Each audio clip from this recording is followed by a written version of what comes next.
Should be a fun, fascinating evening, as always.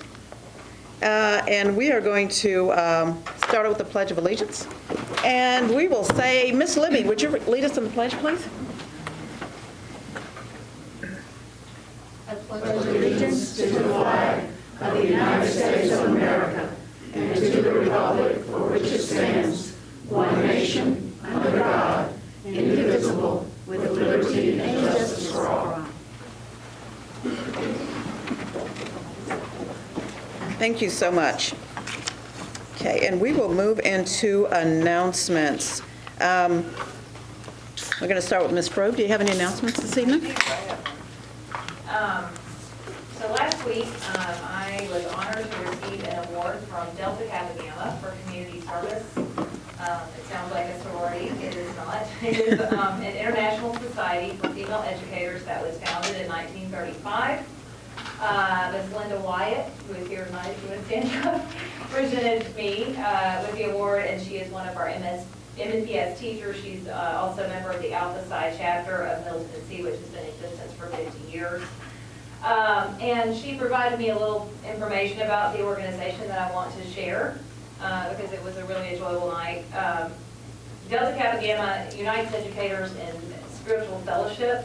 It advocates for legislation that's in the best interest of education. It provides scholarships for outstanding educators and encourages professional growth. And they also inform educators of social, political, economic, and education issues. I very much appreciated this award, and this is a group that really acts as a support system for excellent teachers, so I would encourage teachers to consider membership in Delta Kappa Gamma. Thanks. Thank you, Ms. Frobe. Mr. Hayes? Ms. Shepherd? I do, thank you.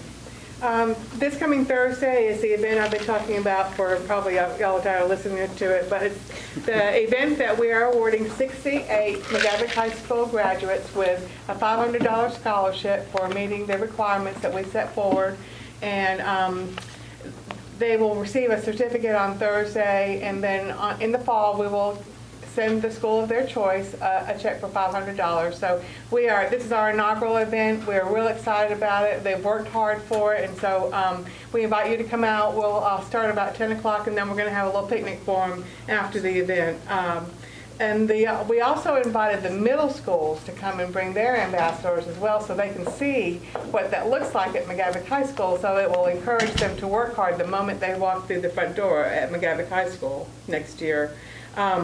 Last Friday, I was at Hermitage Elementary School because the alumni of Leadership Donaldson Hermitage had a book drive for their brand new library that they have, and so we're trying to stock the shelves over there. So we brought a lot of new books over there. Last Thursday, Dr. Register and several people from Central Office, Dr. Steele, were there for the Education Day luncheon, and it was a huge success. We had over 250 guests there that day, and so I thank everyone who came out there. It was a really good event, and the Chamber really does appreciate everyone being there like that, so I really do thank you for being there. Last night was the Nashville Area Chamber of Commerce Academies of Nashville Awards. It was a blast. It was a lot of fun. There was so much talent in that room, so I want to say congratulations to all the winners because they're all deserving and they all worked hard for that. So that concludes my announcements. Thank you. Ms. Kim? Ms. Spearing? Yes, thank you. A big shout out to Lisa Wilkshire, who's been named Director of Early Learning Innovation. In this role, Lisa will oversee the development of our pre-K programs at Ross, Bordeaux, and Casa Osborne. Congratulations to Lisa, and I look forward to hearing more about the development of our pre-K curriculum. District 3 came in strong in the naming of teachers and principals of the year. Congratulations to Melissa Brooks, High School Teacher of the Year from Hunters Lane in Madison. Melissa knows how to work cooperatively with other teachers and brings alive the history for her students. Dr. Antoinette Williams was named the Middle School Principal of the Year. This is her third year at Graymar, and Dr. Williams, like Will Pinkston, began her career as a journalist. But she followed her heart into education, and I want you to know, if you go by Graymar, you better wear tennis shoes, because Antoinette doesn't let any dust settle under her feet. and you'll need tennis shoes just to keep up with her as she walks through the hall. Graymar has made great gains through Antoinette, since Antoinette took the round there. In addition, I'd like to congratulate all the teachers of the year and all the retirees whom we celebrated last week. Blue ribbon teachers have been announced, and 47 educators have earned this prestigious award by proving exceptional, fostering high academic standards and achievement, displaying strong leadership, or making a difference to students' lives through building strong relationships. Congratulations to the following in District 3. Annie Gordman and Elizabeth Hosey at Dan Mills, Sasha Horrocks and Marianne Sipe and Kathy Drumright at Old Center, Kimberly Townsend at Gateway, Emberly Whitecomb at Neely Spin Elementary, Karen Craig at Stratton, Takana White at Chadwell, and a personal friend of mine at Pennington Elementary, Denise Yergin. Several years ago, our health clinics resulted as a brainchild of David Hines, and whereby we embarked on a relationship with Vanderbilt nurses who man our strategically located clinics across this city. The MNPS health clinics were nominated for an award, and we were a finalist in the category of Disease Management Population Health for Dorland Health's Case and Point Platinum Awards. It's a mouthful. Our clinics received honorable mention. The award was based on our disease management program and our use of data to improve our participants' health, while at the same time we have decreased cost for our insurance trust. Congratulations to David Hines and his team and the Vanderbilt staff. And I too wanted to congratulate Amy Frog on her award from Delta Kappa Gamma. On May 23rd at Maplewood, there will be a chill and chat with Soledad O'Brien, who is a powerful speaker, a news anchor, an award-winning journalist, and documentary filmmaker. Ms. O'Brien will speak to the group of students on the topic Overcoming Adversity to Beat the Odds. And with her on stage is a student, Latiera Jarvis, who has suffered through 3 house fires in the 4 years that she has attended Maplewood High School. Yet, she has beat the odds. And she's kept up with her schoolwork, and she's earned a full scholarship to Belmont University. Congratulations to Latiera and the faculty at Maplewood. That concludes my announcements. Thank you. Thank you. Dr. Brandon? Okay. I have just a couple quick announcements. Don't forget, board members, that graduation season is well upon us, and we are about to embark on one of the best parts of our job. I actually attended the School of Science and Mathematics at Vanderbilt. They generally have a pre-graduation ceremony for the students in that program, and I attended this weekend, and there were 23 MNPS students who were graduating from that program. The significance here is that these students are graduating, all of them are going on to very prestigious colleges in the U.S., and most of them have already written and had published research papers in various fields of science and math, and these are MNPS students. And several of them were here tonight, in fact, receiving additional awards. So I think that's significant, and those students should be commended for their hard work. And I think, let me make sure I don't have something else on here before we move on to what we're really here for. No. That's all of my announcements. Okay. So now we are going to move on to awards and recognitions. And I'm going to ask Dr. Adrienne Koger. Is she here? There you are. Come on up to the stand, please. Recently, I had the privilege of attending the capstone finale project presentation at Antioch High School. I was so impressed with these young people and their projects that I asked Dr. Koger if she would come tonight and have the students come and speak briefly about their capstone projects. Now, she may or may not say this, but the significance here is that Antioch High School is the only high school in our district that has wall-to-wall capstone projects for their students. So I think that's pretty impressive for you guys to take that on. So, Dr. Koger. Thank you. Good evening. Again, my name is Dr. Adrienne Cover. I'm the executive principal at Antioch High School, and we're here today just to share with you the structures and success of the Senior Capstone Experience at Antioch High School. A Capstone Experience is a project that allows students to learn about themselves by moving an idea or dream toward a topic of interest, specialization, community need, or career choice. It requires students to, 1, write a 10-page research paper with a driving question, 2, create a portfolio of their journey, connecting their high school experience to their college and career choices, 3, create a product to showcase their work, and 4, creating a presentation to be delivered in front of a public audience of students, teachers, parents, and business partners. As the instructional leader of Antioch High School, I chose to implement the Senior Capstone Experience in each academy going wall to wall during the 2013-2014 school year. This decision was based upon a simple belief that we should not allow great opportunities to be options for students and preparing them for their futures. With that said, I would like to turn it over to Ms. Nikisha Burnett, our Senior Capstone lead teacher, and 5 of our wonderful students. Good evening. Again, I'm Nikisha Burnett, Senior Capstone lead teacher at Antioch High School. This year, Senior Capstone has been very beneficial to our students as well as our learning community. With that being said, I am going to turn it over to our fabulous students, Alina Thompson, Hamza Chaudhary, Tristan Higginbotham, Moses Side, and Jasmine Ball.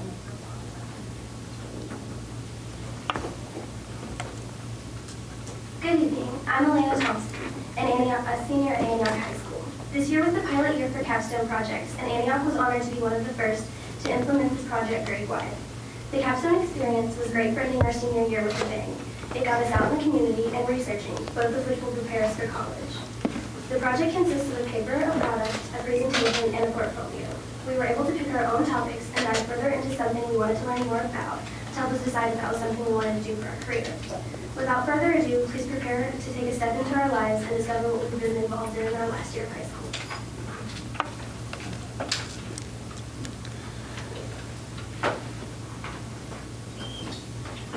Good evening. My name is Hamza Chaudhary, and using Senior Capstone, I had the opportunity to create a peer tutoring program at my school. It started as an extracurricular program, and I was fortunate enough to have it evolve into an actual in-school class in which peer tutors go and visit classes and help in any way they can.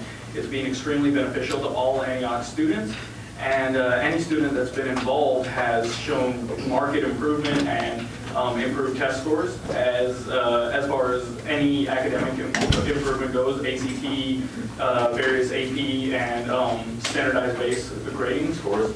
So because of the overall impact, Senior Capstone has helped me become a leader in Antioch. Thank you. My name is Tristan Higginbotham. I'm a senior at Antioch High School. The driving question behind my senior capstone was how can I implement the fine arts in the Antioch community, where the arts are, it's struggling in schools, it's struggling as in like getting excitement from students. So I decided to curate an art exhibition in the community and just pull together all of Nashville's great talents and just really emphasize and show people what Nashville can do and create a place where people would normally not be interested in art can go and actually appreciate it. Hi, my name is Moses Saad, and I'm actually in one of the Business Academy, the Academy of Business and Finance here at Antioch High School. And when I heard about Capstone, they said do something that you want to do in the future. But I decided to combine that with my current Business Academy. So in my household, because I'm Egyptian, they're always like, oh, you have to become the doctor, you have to make the money, you have to live the easy life. So, and the medical field was set for me, so I decided to mix that with the Business Academy and create my own medical clinic to help more of the minority population that's growing here at Antioch today. And I kind of ran off. I even made the little model in front of you guys today, and it was a great experience for me, and I had a wonderful time doing it and researching it. Thank you. Again, I'm Alana Thompson.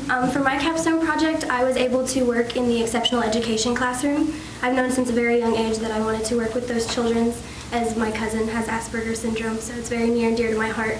But it was a really awesome opportunity, and I got to learn so much about, is it actually what I want to do? And yes, it most definitely is. I'm so honored to have this opportunity, as well as I also was introduced to the Director of Education with the Parthenon, and I have been invited to continue my work this summer with an internship with the Parthenon, making the Parthenon more accessible for children with autism. Okay. Hello, my name is Jasmine Baldwin. I'm a senior at Antioch High School, and I wanted my capstone project to be based off of my future career plans, which I'm going to be a marketing major within the College of Business Administration at UTK in fall of 2014. And I wanted to know whether or not this was actually something I wanted to do. So I took the time out and I spent a lot of time with my mentor, Jim Brown. He is over here photographing this event person. And what I noticed was MNPS is always improving the level of accessibility and awareness of what's going on within our schools and trying to keep the community involved. However, although we do provide a lot of information and it's readily available for our community, there is a major lack of visual context for incoming students and prospective families and even employees who will be coming into our schools. And I find that visual information is very, very important when you're trying to present yourself to the community, because they need to actually see what's going on. It allows them to get an essence of the community and the environment.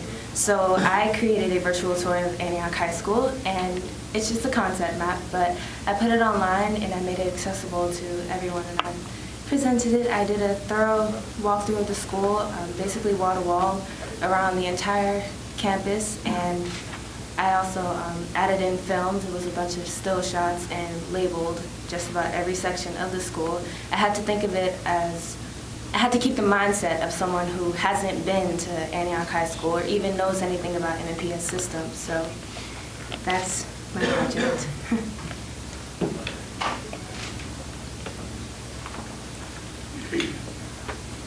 Hi again. So as you see, Capstone has actually been a wonderful experience for us as Antioch students. Has been a great way for us to kind of go out of our way and create better ways to help our community. And this would not have been possible without our friends and family, our teachers supporting, and most of all, our wonderful principal, Dr. Koger, and we'd actually like to award her for this now on live TV. Dr. Koger, come. There you go. That's pretty awesome.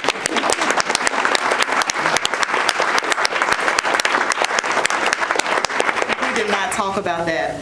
But I'll have the students come back up front in case you have any questions for them. You'll see a representation of their models from their senior capstone projects, as well as some of their project boards. So if you have any questions for them, I'm sure they will be happy to respond.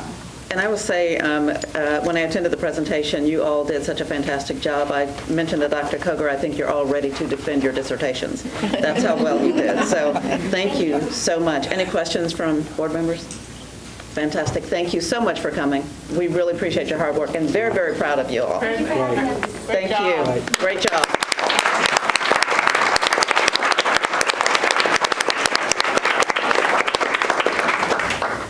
Okay, and Dr. Cheney.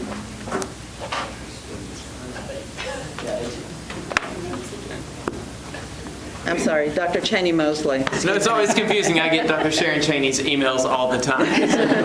Our first and last names are spelled the same. Ladies and gentlemen of the board, it is exciting to be here tonight to share with you some fantastic information.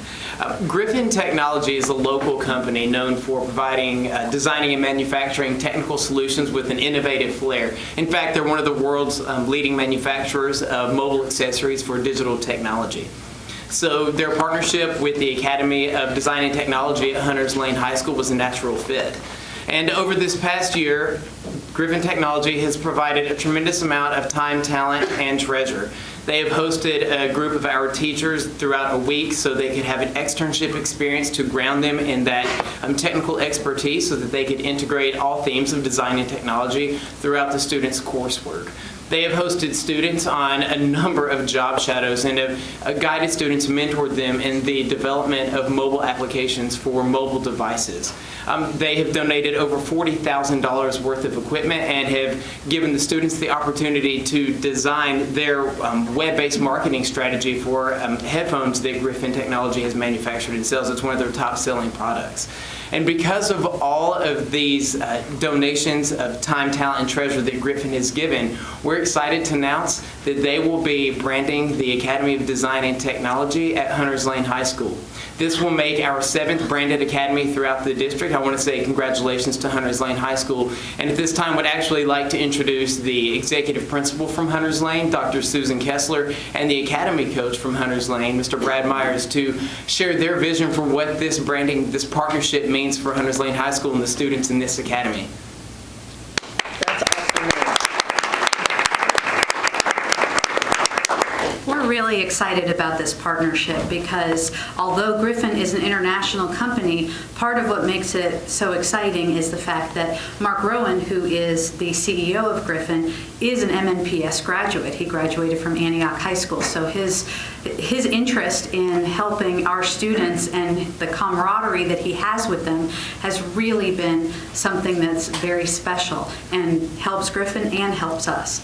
Part of what the Academy of Design and Technology gets out of this experience is not just resources, but pride and innovations. And really, it just speaks to the validation of the Academy work. And this is our first branded partner.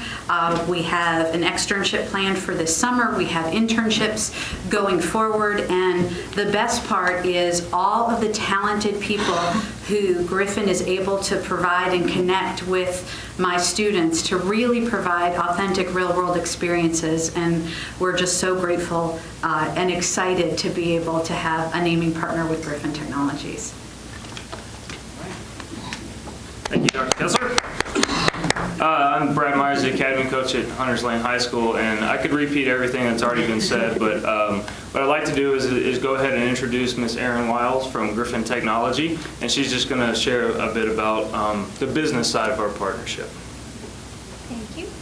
Like Brad said, I'm Erin Wiles with Griffin Technology, and we are just wrapping up our first year as a business partner with the Academy's program with the Design and Technology Academy at Hunters Lane, and I think we didn't really know what we were getting ourselves into when we started, but we have been just so impressed with the work they're doing, with what Dr. Kessler is doing, and with what Brad Myers is doing with the students, that it was easy to jump right in and get really involved, and we're grateful that we are going to be able to be a partner for the next several years. So we are excited and believe in the Academy's model and are happy that we can do our part to help.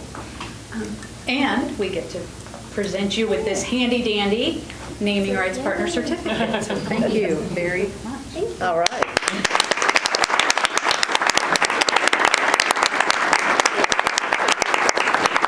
Yeah, take the picture.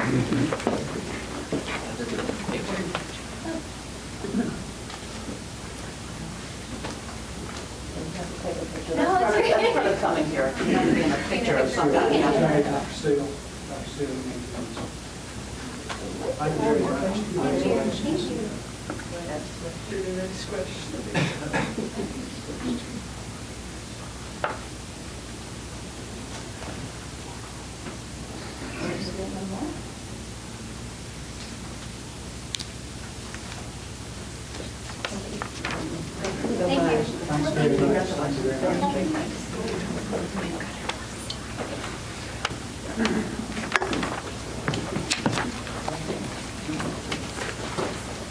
Okay, Stephen Henry, come on down.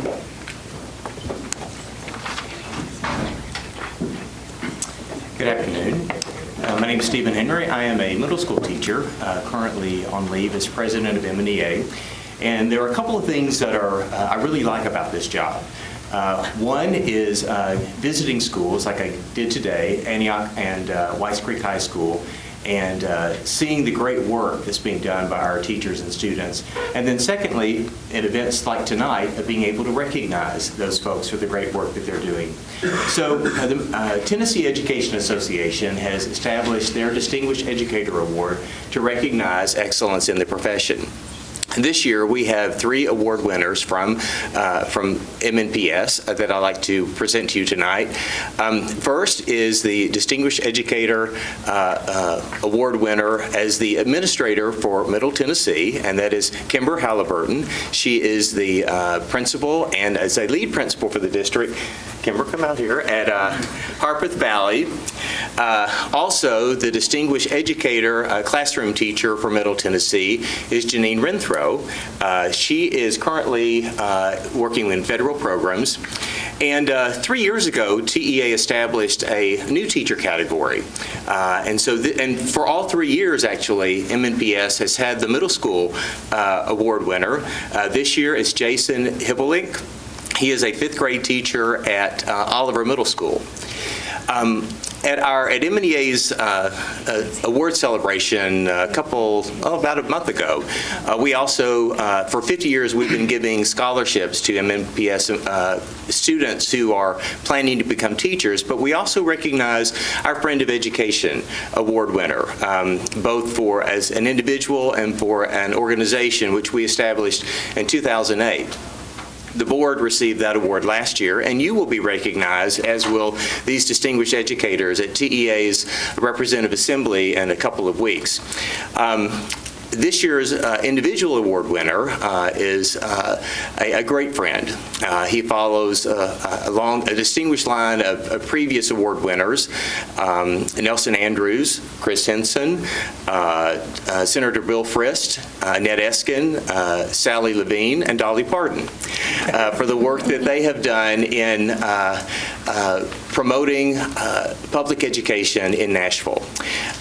Dr. Jesse Register is this year's recipient.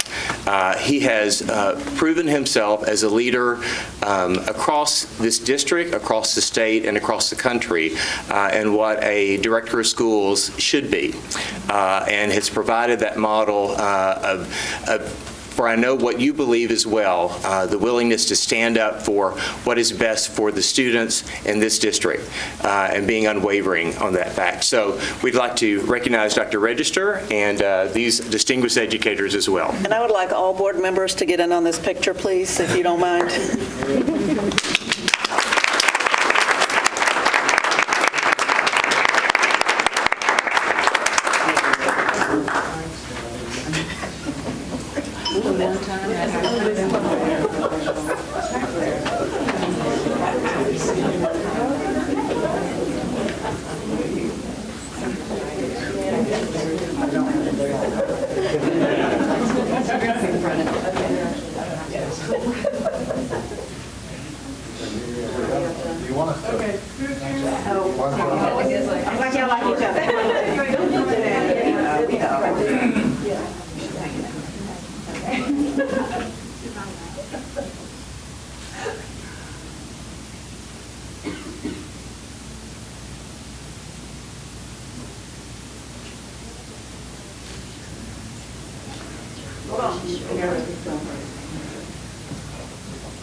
Well, that was fun.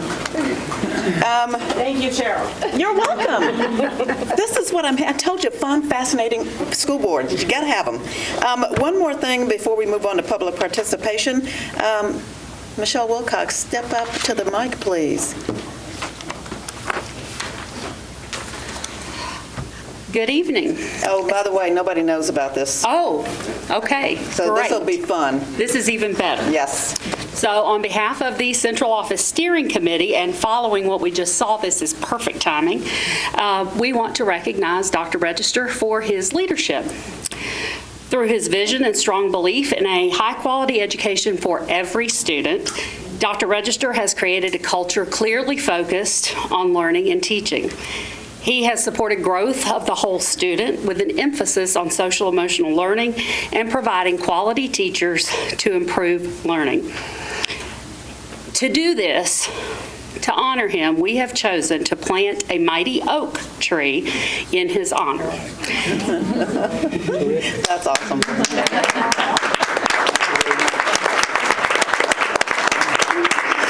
We had to get permission way out in close to Bransford Avenue. Mr. Hatfield told us we couldn't plant it where we originally wanted to because it would uproot the building at some point with its roots. That'd be a problem. Through his vision, the oak tree is representative of Dr. Register's courage and strength to turn around a district nearing state takeover to one that is recognized as the fastest growing urban school district in the nation with respect to student achievement, and regularly recognized nationally and internationally for the quality educational opportunities for students. The roots are firmly planted and the resources are branched out in the schools. And each year, when the leaves flourish, they will be symbolic of thousands of students who have and will continue for years to come to excel in higher education, work, and life. And as a note of just having a moment personally, I want to thank Dr. Register for the most rewarding opportunity I have ever had in education. It's an honor to work in MNPS and to be surrounded by people who truly believe in the right of every child to have a high-quality education and thus a brighter future. Thank you. Awesome.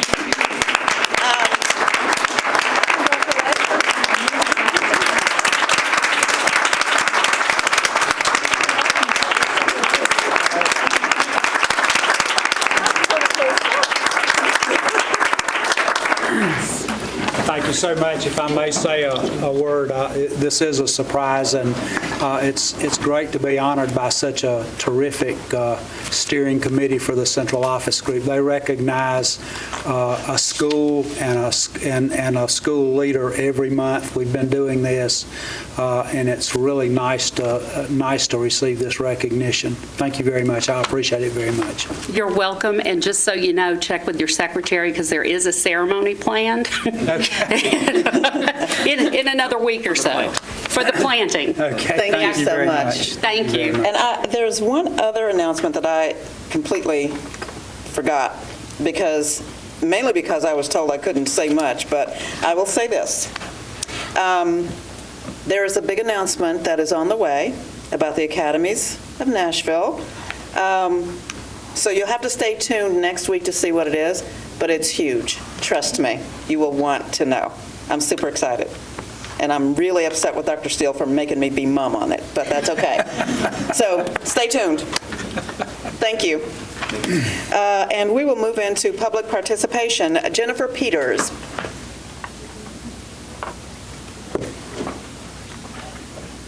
Jennifer Peters, are you here? Going once, going twice, and we're gone. All righty. And we will move now into consent agenda items. Before we move in, are there any items that the board would like to have pulled from the consent agenda before we start the approval process? Ms. Spearing. Item 44. Ms. Kim? And item 40. Okay, so item 44 and 40 will be pulled for discussion. Right, Ms. Shepherd. All right, ladies and gentlemen, hold on, because it's a 3-pager. Consent agenda is as follows. 1A, approval of minutes 4/8/14 regular meeting. Sorry. B, recommended award of contract for portable relocations, Carlos Lewis and Sons House Movers. C, recommended approval of contract for Granbury Elementary School additions, Orion Building Corporation. D, recommended award of contract for Madison Middle School additions, Garden Company, Inc. E, recommended award of contract for Hillsborough High School gym, HVAC renovations, Advanced Mechanical Contractors, Inc.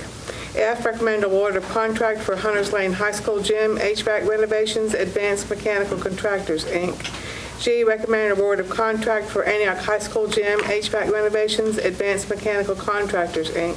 H, recommended award of contract for Corcoran High School gym, HVAC renovations, Demand Mechanical. I, recommended award of contract for Bellshire Elementary School HVAC replacement, Advanced Mechanical Contractors, Inc. J, recommended award of contract for Paragon Mills Elementary School HVAC renovations, Anderson Piping Company, Inc. K, recommended award of settlement number 2 for Antioch Middle School renovations, Henson Miller Cabrillo Architects PLLC. L, recommended approval of supplemental number 1 for Goodlettsville Middle School renovations, joint venture Artifice LLC, Gresham Smith and Partners. M, recommended approval of amendment A for chiller and cooling tower maintenance at various schools, Train. N, recommended approval of request number 5 for district-wide roof repairs, Julia Green Elementary, RSS Roofing Services and Solutions LLC.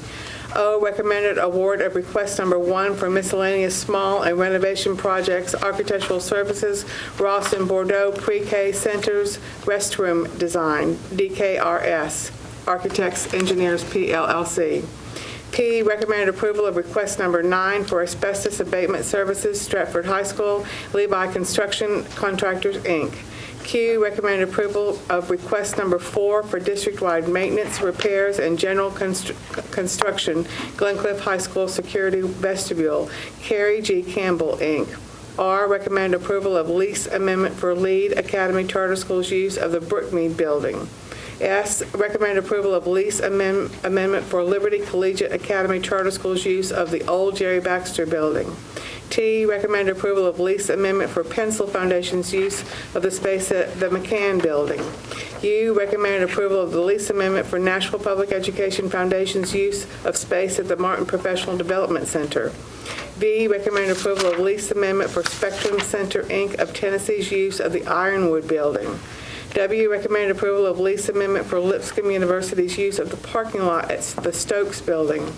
X, recommended approval of lease amendment for East End Preparatory Charter School's use of the Dellwood Building. Y, recommended approval of lease amendment for KIPP Academy Nashville Charter School's use of the Ewing Park Building.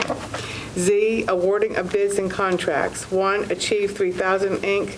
2, Advanced Pierre Foods. 3, Amplify Education, Inc. 4, Belmont University, the Kirby Event Center. 5, Blue Duck Education Limited. 6, Cargill Kitchen Solutions, formerly Sunny Fresh Foods. 7, Carnegie Learning, Inc. 8, Catapult Learning, LLC. 9, CDW Government, Inc. 10, CDW Government, Inc. 11, CDW Government, Inc. 12, Computer Dealers, Inc., CDI. 13, Coughlin Companies, Inc., doing business as Capstone. 14, Cumberland International Truck. 15, Curriculum Associates, LLC. 16, Dreambox Learning, Inc. 17, Ingenuity, Inc. 18, Educational Services, LLC, a subsidiary of Education Networks of America, Inc. 19, EPS Literacy and Intervention. 20, Goodman Food Products, Inc., doing business as Don Lee Farms. 21, Griffin Technology, Inc. 22, Group Dynamic Strategy and Training, Inc. 23, Heinemann, a division of Hoffman Mifflin Harcourt. 24, Horizon Trades, Inc., doing business as Best in Town Restaurant Equipment Company. 25, Imagination Station, Inc., doing business as It's Station. 26, IXL Learning, Inc. 27, Jenny O. Turkey Store, LLC. 28, KIPP Nashville. 29, KIPP Nashville.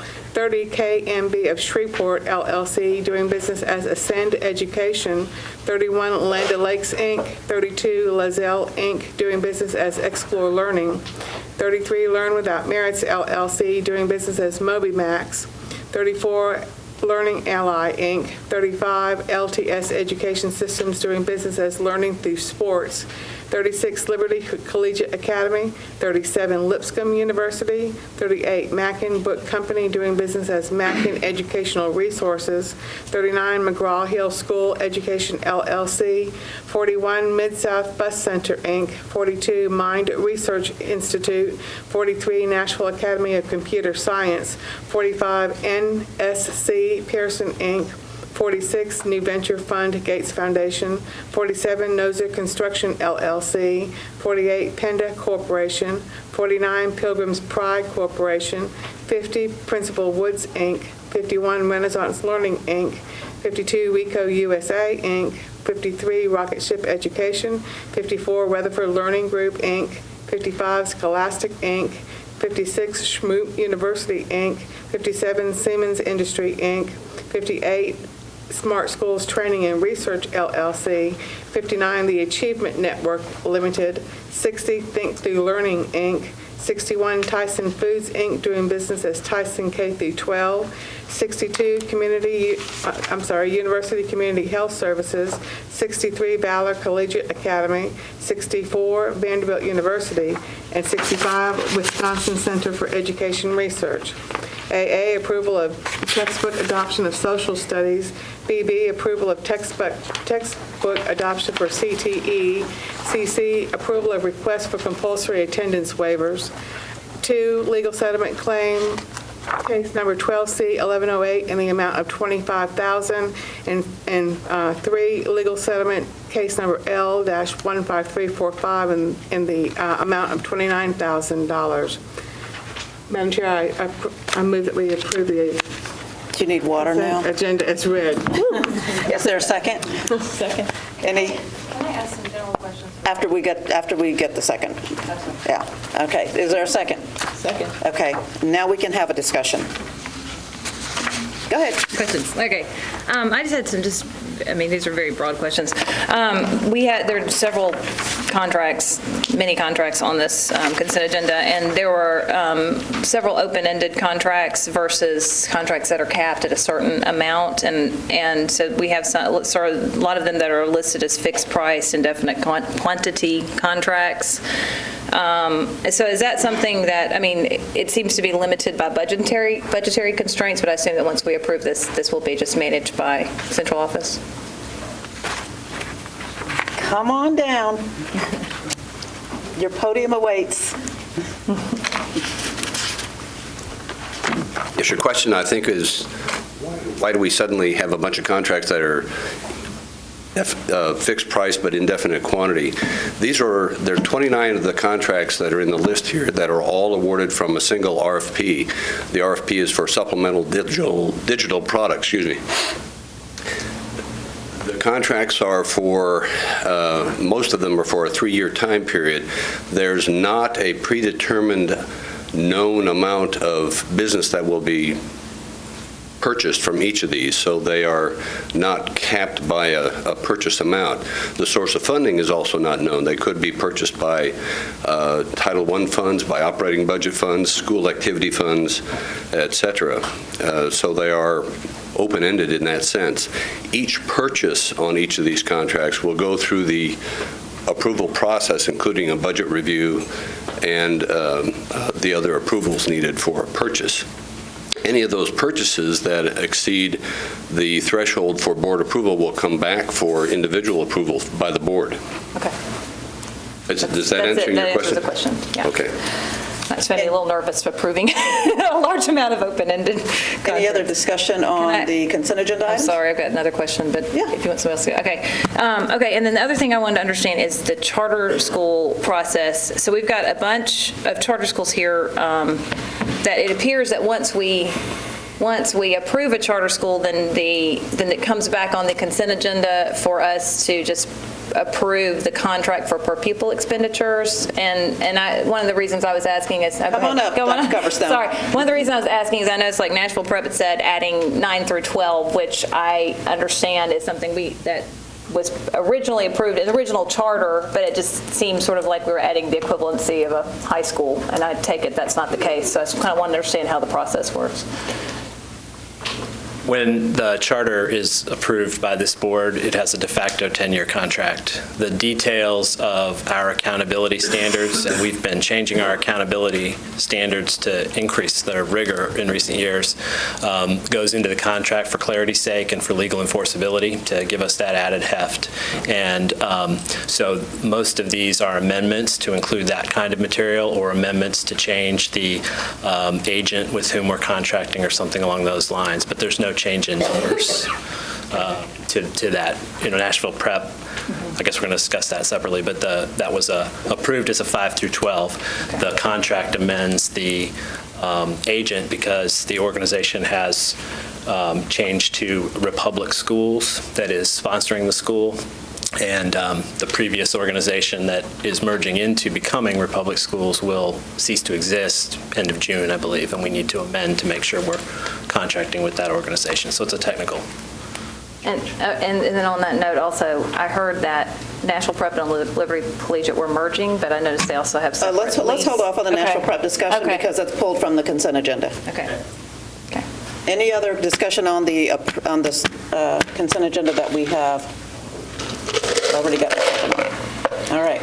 So it's a motion's been made, been seconded. All in favor? Aye. Any opposed? Perfect. The motion passes.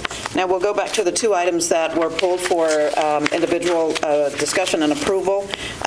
First up, number 40 on the agenda is MGT of America, Inc. That was pulled by Ms. Kim, and we will need to go ahead and make a motion and a second, and then we can have a discussion on it. Is there a motion to approve this contract? Motion moved, so moved. Is there a second? Yeah, second. Thank you. Ms. Kim. Yeah, so I had questions, well, lots of questions. One is just what, I thought there was a global audit that we were in the middle of right now, and for which results would soon be available.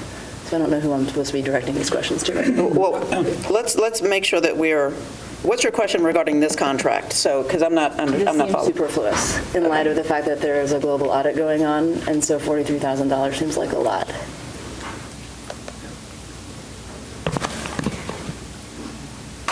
We've had discussions with the current performance auditors regarding what the board passed back on November 12, 2013 in relation to the resolution for new charter applications. And we've not received a lot of information back from them and felt like that due to the timing of the current charter application process, we needed some assistance in determining according to the resolution, the fiscal impact of new charter schools and developing a fiscal capacity model. And so reached out to MGT of America, who performed the previous performance audit of Metro schools a number of years ago, who's already doing similar work in the state of Colorado for both the state of Colorado as well as Jefferson County schools in Colorado, to see if they could assist us in meeting the requirements of the resolution, and felt like that they had the expertise to do so, and that the work could be done in a timely manner to meet the requirements of the charter application process.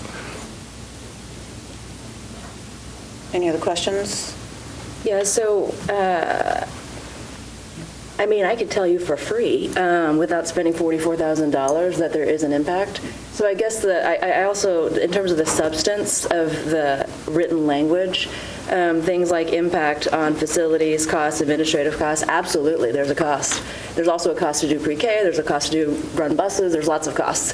I guess the question is the lack of focus on what we're trying to optimize for, student achievement, and the value that we get for every dollar we spend in this particular realm is what I worry about. And so unless the premise is right, then we're going to spend $44,000 for, and I see that, I would like to actually in more detail. I have some information about the previous clients that you mentioned. Are we going to get our money's worth, so to speak, spending $44,000 for them to tell us that there's an impact? There is an impact. I concede that there is. And so I guess that's what I'm trying to understand, is how is this really going to be set up? And it's going to be set up to help us determine, value for the dollar, the return on investment. Are we going to get returns, in terms of what we're trying to drive for, which is student achievement? We feel like we are. That's the reason that we brought it for board approval, and feel like that, again, that they have the expertise in doing this work, and it's really, again, to develop this model that's required by the resolution the board approved back in November. Yeah, I'll add a little bit to that. When we looked at and had discussions with a company that's actually doing the performance audit for the district, it seems like they were not, our impression was that they were not exploring deeply enough fiscal impact. And so in MGT of America was approached about actually doing that so that we could determine real fiscal impact on for you as a consideration when you approve charters. Mr. Hayes? So, thank you. I get the intent behind this is to look at physical impact. I concur with my colleague. There is an impact, particularly if we fail to react, right? If we don't, if we maintain our current staffing levels, for example, right? We don't have classrooms that are full or at the optimal level. I take issue, though, with your statement that they have the expertise to do this. You know, when I asked you for an example of a report that they've completed that was comparable to this, they haven't. They have one draft that's underway. They may have the expertise to complete this, but not in 25 days, not for $43,000. I think they're a very capable firm. This is a document that will be litigated. Right? We may use this board may use this as the basis for a denial of a charter school. I'm very, very concerned around the quality of the work that they're going to provide to come in and say, here's an Excel model, right? This is what you sent me today, or yesterday, I'm sorry, an Excel model. You drop in a handful of their example of their work product. You drop in a handful of data inputs without taking into account student growth, and they will take into account student growth, but without taking input as to how we may or may not react in the years ahead. I do think it's the right thing to do, to have an outside consultant work with us. We didn't develop the scope of work. You shared with them the resolution. You had a phone call. Were there email exchanges that we could see that outline the scope? That's something that we will be working on as we go forward. Obviously, the resolution drove the scope of work in the wording that's included in the resolution the board approved. I also, and I guess we could discuss this as well. My recollection is that the resolution called for this RFP, I guess, called for this study to be completed for the future cycle, not the current cycle. And I don't know if anybody has a recollection of the RFP and whether or not we intended to use this Excel model as justification to deny a charter applicant this summer, if that's in fact what this document's for. Again, I think it's the right thing to have a third-party group come and work with us, talk with us about our concerns, but to speed something that is this important, and that you guys may all disagree with me, but if we use this document, this Excel model, as a justification for a denial, I fully anticipate it'll be litigated. Do we want to do that, or do we want to interview the consultant, maybe have an RFP instead of a sole source contract with a vendor we've used before? I leave it to you, but I can't vote for this tonight because I don't feel it's the best use of our money. I want to see what comes out of the other audit that'll come out this summer that should have some charter language in it, and develop something in advance of the next cycle. Thank you. Any other comments? Ms. Frog? Well, okay, my understanding of this is, and correct me if I'm wrong, that this company did a full audit of the entire city 12 years ago, right? And it went through the full RFP process at that time. I recognize the scope of that was different, but full process, everyone was satisfied with the use of this company, right? And part of that audit was also the school system, right? And I'm guessing that one of the issues, that this is just such a novel issue coming up with charter schools and the cost of charter schools, that really probably not a lot of work has been done by other companies. And maybe you have a comment on that. But did this go through, did the selection of this particular company go through the rules? I mean, did it comply with rules of procurement that we normally use for for contracting out this type of work?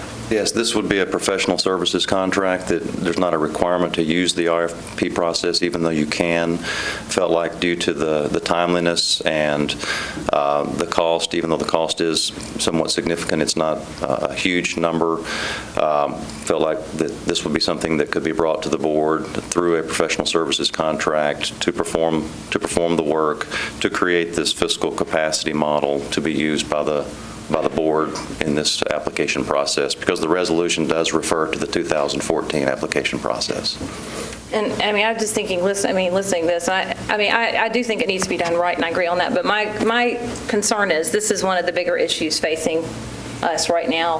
There's been a lot of debate about it, and I would just like to have it done so that we will, we can move forward effectively. And I feel like, time's of the essence. The quicker we can get a good answer on this, if you guys have different ideas about who should do it or, that type of thing, if you have something specific, feel free to vocalize that. But just based on what I understand about this company is a reliable company that has done good work in the past. So just not in this space. They've done one other city. Right. And they have a draft underway in another. Is there any other company that's doing this kind of work? Not that I'm aware of. We actually had conversations this has been a conversation for the last couple of months, and one organization that we approached was Council of Great City Schools, and I thought that they might be experienced in this area, but they are not. They have not done it before, so I do think it's rather groundbreaking work. That's unique at this point in time. MGT appears to be the company that's doing other work besides just for us in this particular area. But in terms of looking at other companies available, we really couldn't find anyone who's done this kind of work. Did we reach out to NACSA or Charter School Incubator or Mayor's Office or other people who may assist us in identifying a consultant? I did not. I don't. No. Did you Google it? No. How did you look? How did you perform the search? We discussed the different options and had discussions with MGT. Did you ask them who their competitors were? Or just Google, right? You didn't look for other ones deeply. Again? You didn't look for an hour, 2 hours, or 5 hours for other contractors. No. Okay. Ms. Shepard, then Ms. Spearing, then Dr. Brennan. Chris, you made the comment that the company that is doing our performance audit, you requested information of them and they didn't readily reply. Were they doing a lot of work around this particular area?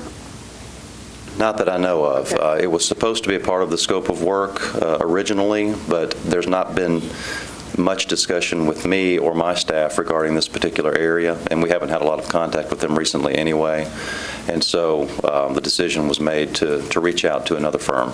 Okay, and that's what I was probably why they're so reluctant is because they really don't have much information to share around this topic. Ms. Spearing? The question is are charters and the growth of charters causing a fiscal impact in the district? And it's not a yes or no, I don't think. I think it's how much of a fiscal impact and what ways can we structure this within our resolution in order to contain that fiscal impact. That was my understanding when this was presented in Budget and Finance. So it makes sense to me, and I think it's something we need to do. Dr. Brennan? Comparatively speaking, the cost 11 years ago or so for the overall MGT audit, do you recall what that was? I don't. That was initiated before my arrival here back in 2000, I believe is when it was initiated. I don't know the cost of the total audit. Any further discussion? I'd love to move to defer it for 2 weeks and ask the administration to at least explore other consultants. It still gets it to us. If this is our contractor, by the middle of July. Our approvals aren't until the end of August, so we'd have time to use it as a tool if we select these guys. I'd just be curious if there are other folks in the field that do this. Maybe reach out to NACSA, maybe reach out to Incubator. Somebody else must be in this space other than MGT. Okay, so are you making a motion to defer? Yes. Okay, is there a second on that motion? Ms. Kim? All right, so we have two motions on the table. The first motion is to approve, second motion is to defer. So we will take the vote on any further discussion before we go any further. 2 weeks. We have another Motion business. to defer for 2 weeks. We have another business meeting And in 2 that's weeks. on May 27th. Motion to defer to the May 27th meeting. And you properly second it. Can you do two motions at the same time? Mm-mm. No. Okay. So what are we deferring? We're deferring the approval of this contract. Of this particular contract, and making a request to the administration to see if there's anybody else that's out there that does this, to report back to us if there are people that are more qualified than MGT. And maybe to verify that the scope of work is correct. That is my biggest one. Yeah, so do we have a scope of work? I guess that's what I've not heard yet. We don't have a scope of work that we've defined and written and approved. Well, and my question is there a scope of work available, period? Because, to Ms. Froeg's point, this is relatively new to everybody in the country. And I can tell you from my experience in talking to school board districts around the country that you're going to be hard-pressed to find a scope of work that embodies what it is we're doing. Because quite honestly, we are so far ahead of what a lot of other school districts are doing in the country. And you have to keep in mind, we're an urban school district. A lot of these school districts are rural school districts that have not had the experience with charters as yet. I'm sure it's coming, but you're going to be hard-pressed to find any type of scope of work that is going to embody what it is you're looking for. And I agree with Ms. Spearing. It's not just about whether or not there's a fiscal impact. We know it's a fiscal impact. We need to understand what it is right now and going forward. And the sooner we do that, the better off we're going to be, because we are not going to stop receiving charter applications. We're not going to stop the approval process. So putting this off, I don't have an issue with 2 weeks, but putting it off indefinitely may be a major issue for us down the road. Regardless of what documentation you receive from Mr. Henson, it's probably a preliminary document. I would argue that you can't take that preliminary document and decide based on that there will be legal ramifications, because you don't know what the final process is going to be. You don't know what the final document is going to be. So before we start pushing this off and looking for more, we need to really consider, is there some scope of work that is going to cover what it is we need to cover? That's the big question. We could wait 2 weeks or 2 months, and if it's not there, it's not there. And then where are we? We're still behind the 8 ball on this thing. So I have Dr. Gentry. Maybe I'm missing something. So this question is for Mr. Henson and Dr. Register. So you don't have to get up. It's not that serious. Relax. So let's take the charter piece out of it, because I think this is muddying the waters just a little bit. We're looking for a cost model. That's all. I hate to minimize it, but you're looking for a tool to do cost modeling. Doesn't matter if it's a charter school, if I decide I want to buy 5 more houses, if I decide I want to build 5 more schools myself. I'm looking for somebody that doesn't need to be an expert and having done anything with charter schools. I just need somebody to develop a cost modeling tool. So charter schools really has nothing to do with it. It's to say that if I open up this new entity, whether it's a charter school or a school I build in the district from the ground up myself, what is the fiscal impact on the district? So am I missing something? Why does it matter if it's a charter school? I'm sorry. No, that's a good question. That's a very good question. Is that fair? And then to build on that, I think where I'm confused, and I know it's initial, but when I think about what we're trying to contract for, like if we want to have an engagement with a consulting firm, Bain, McKinsey, BCG. It doesn't have to be BCG. I started, yeah. Yeah, don't do that. You know where where my head was going. You knew. So if we're going to do that, I guess like the framing of it matters a lot because, I cite the impact on operating facilities, including maintenance and utilities. There's an impact. I agree. There's an impact. The impact on administrative costs associated with the establishment of the charters. I agree. There's an impact. And it's like in a vacuum, that's not going to be helpful. So I'm looking at the spreadsheets that we do have, from the previous engagement of MGT. It's basically listing. I'm very confident that Mr. Henson could actually produce what I'm staring at here, which is just literally listing costs. And I don't think that's what we're looking for, to your point. Like, we want to understand just at a very much like a level up, like what is the value of our investments and what are we getting in return? And so even the way it's narrowly drawn personally in terms of just, charters this way, or thinking that we need charter school expertise to do it, the engagement, I don't think that's actually required. I think we need just really smart people to sit down and think about all the inputs and then all the outputs and figure out you all need to be spending in these ways given what you're trying to optimize for, which is what I thought the other audit was for. So that's really my total confusion about this one thing that's very narrowly drawn, and I just worry we're going to spend a lot of money for them to produce these spreadsheets that I'm looking at, which we should pass out to everybody, that I really believe that Chris could probably whip out in like 5 minutes. So the devil seems to be in the details here. I mean, we've talked about the verbiage of this, the summary of this contract. Is that what is getting everybody hung up, the impact of this? Because I agree with Dr. Gentry, we're looking at something totally different. It shouldn't be zoned in on charters or any particular thing. If I'm building a new desk, I want to know what the impact is going to be. So are we getting hung up on the verbiage in this summary? No, I think it's the piece that's still missing is the closing of the loop. So we can come up with a spreadsheet that says, these are all this is where I am now fiscally. This is what I'm adding, and this is what it's the percent based on the contract, how I'm supporting them from an administrative perspective, what I'm doing from a facilities perspective, what I'm doing from other infrastructure perspective. Those are all inputs, and that says this is how many of those you can afford. The other part is looking and doing a little bit more projection to say, long term, what are the constraints? I think when you talk about return, what does it really mean to the district? I think is the piece that's missing. Because again, the dollars piece of it, give me a month, I could probably figure it out.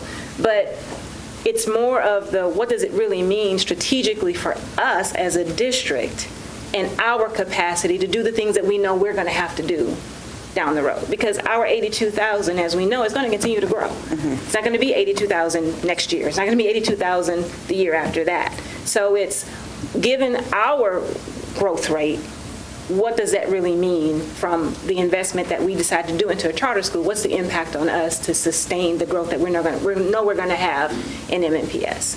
And so I think it's a different cost model that tells us a little bit more than, yes, there's a fiscal impact and this is what it is. We could figure that out. It's really more of the impact to the district and our ability to sustain the growth that's just inherent to us, where there's never another charter school ever.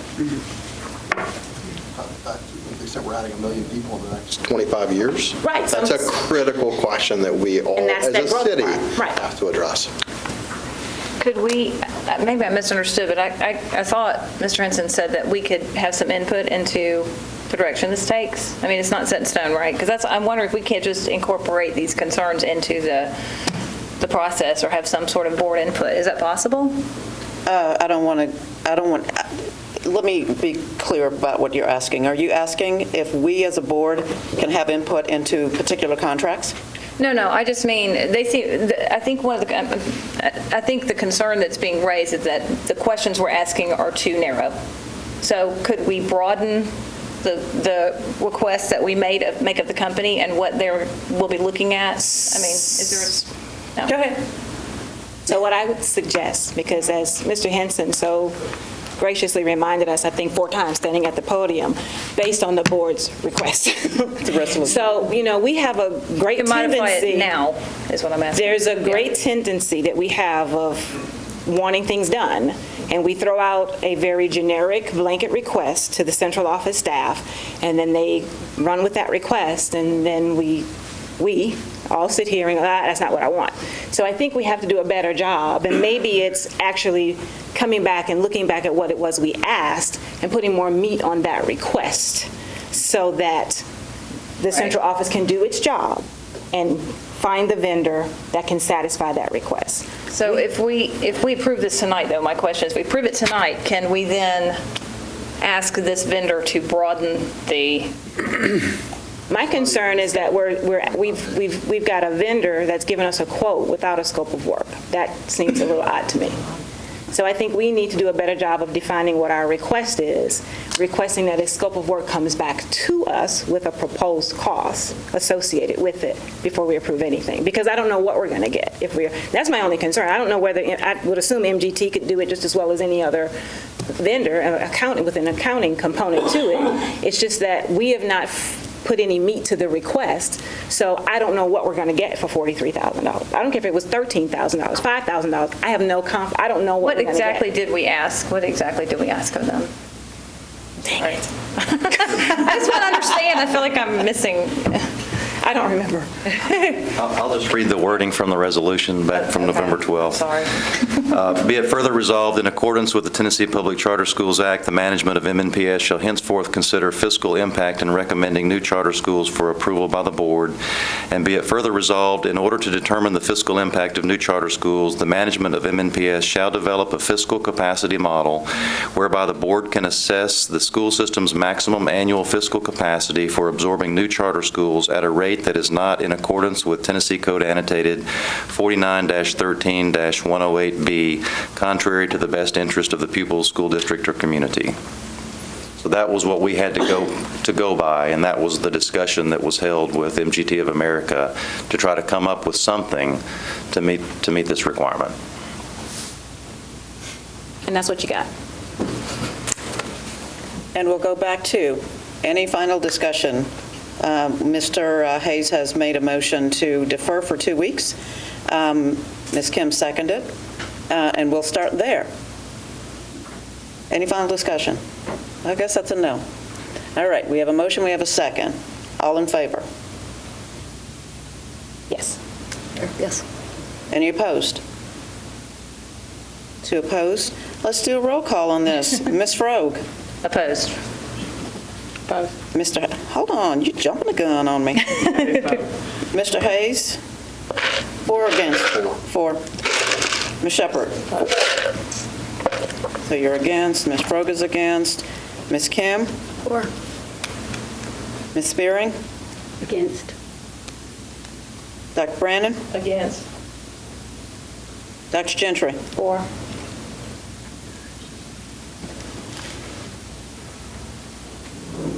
Oh, so you make me the split vote. Well, I'm going to say that I am, wait, what was the motion? To defer for 2 weeks, right? Okay. So I will say I am for deferring for 2 weeks until we get a little clearer understanding of the scope of work that is going to be presented on this.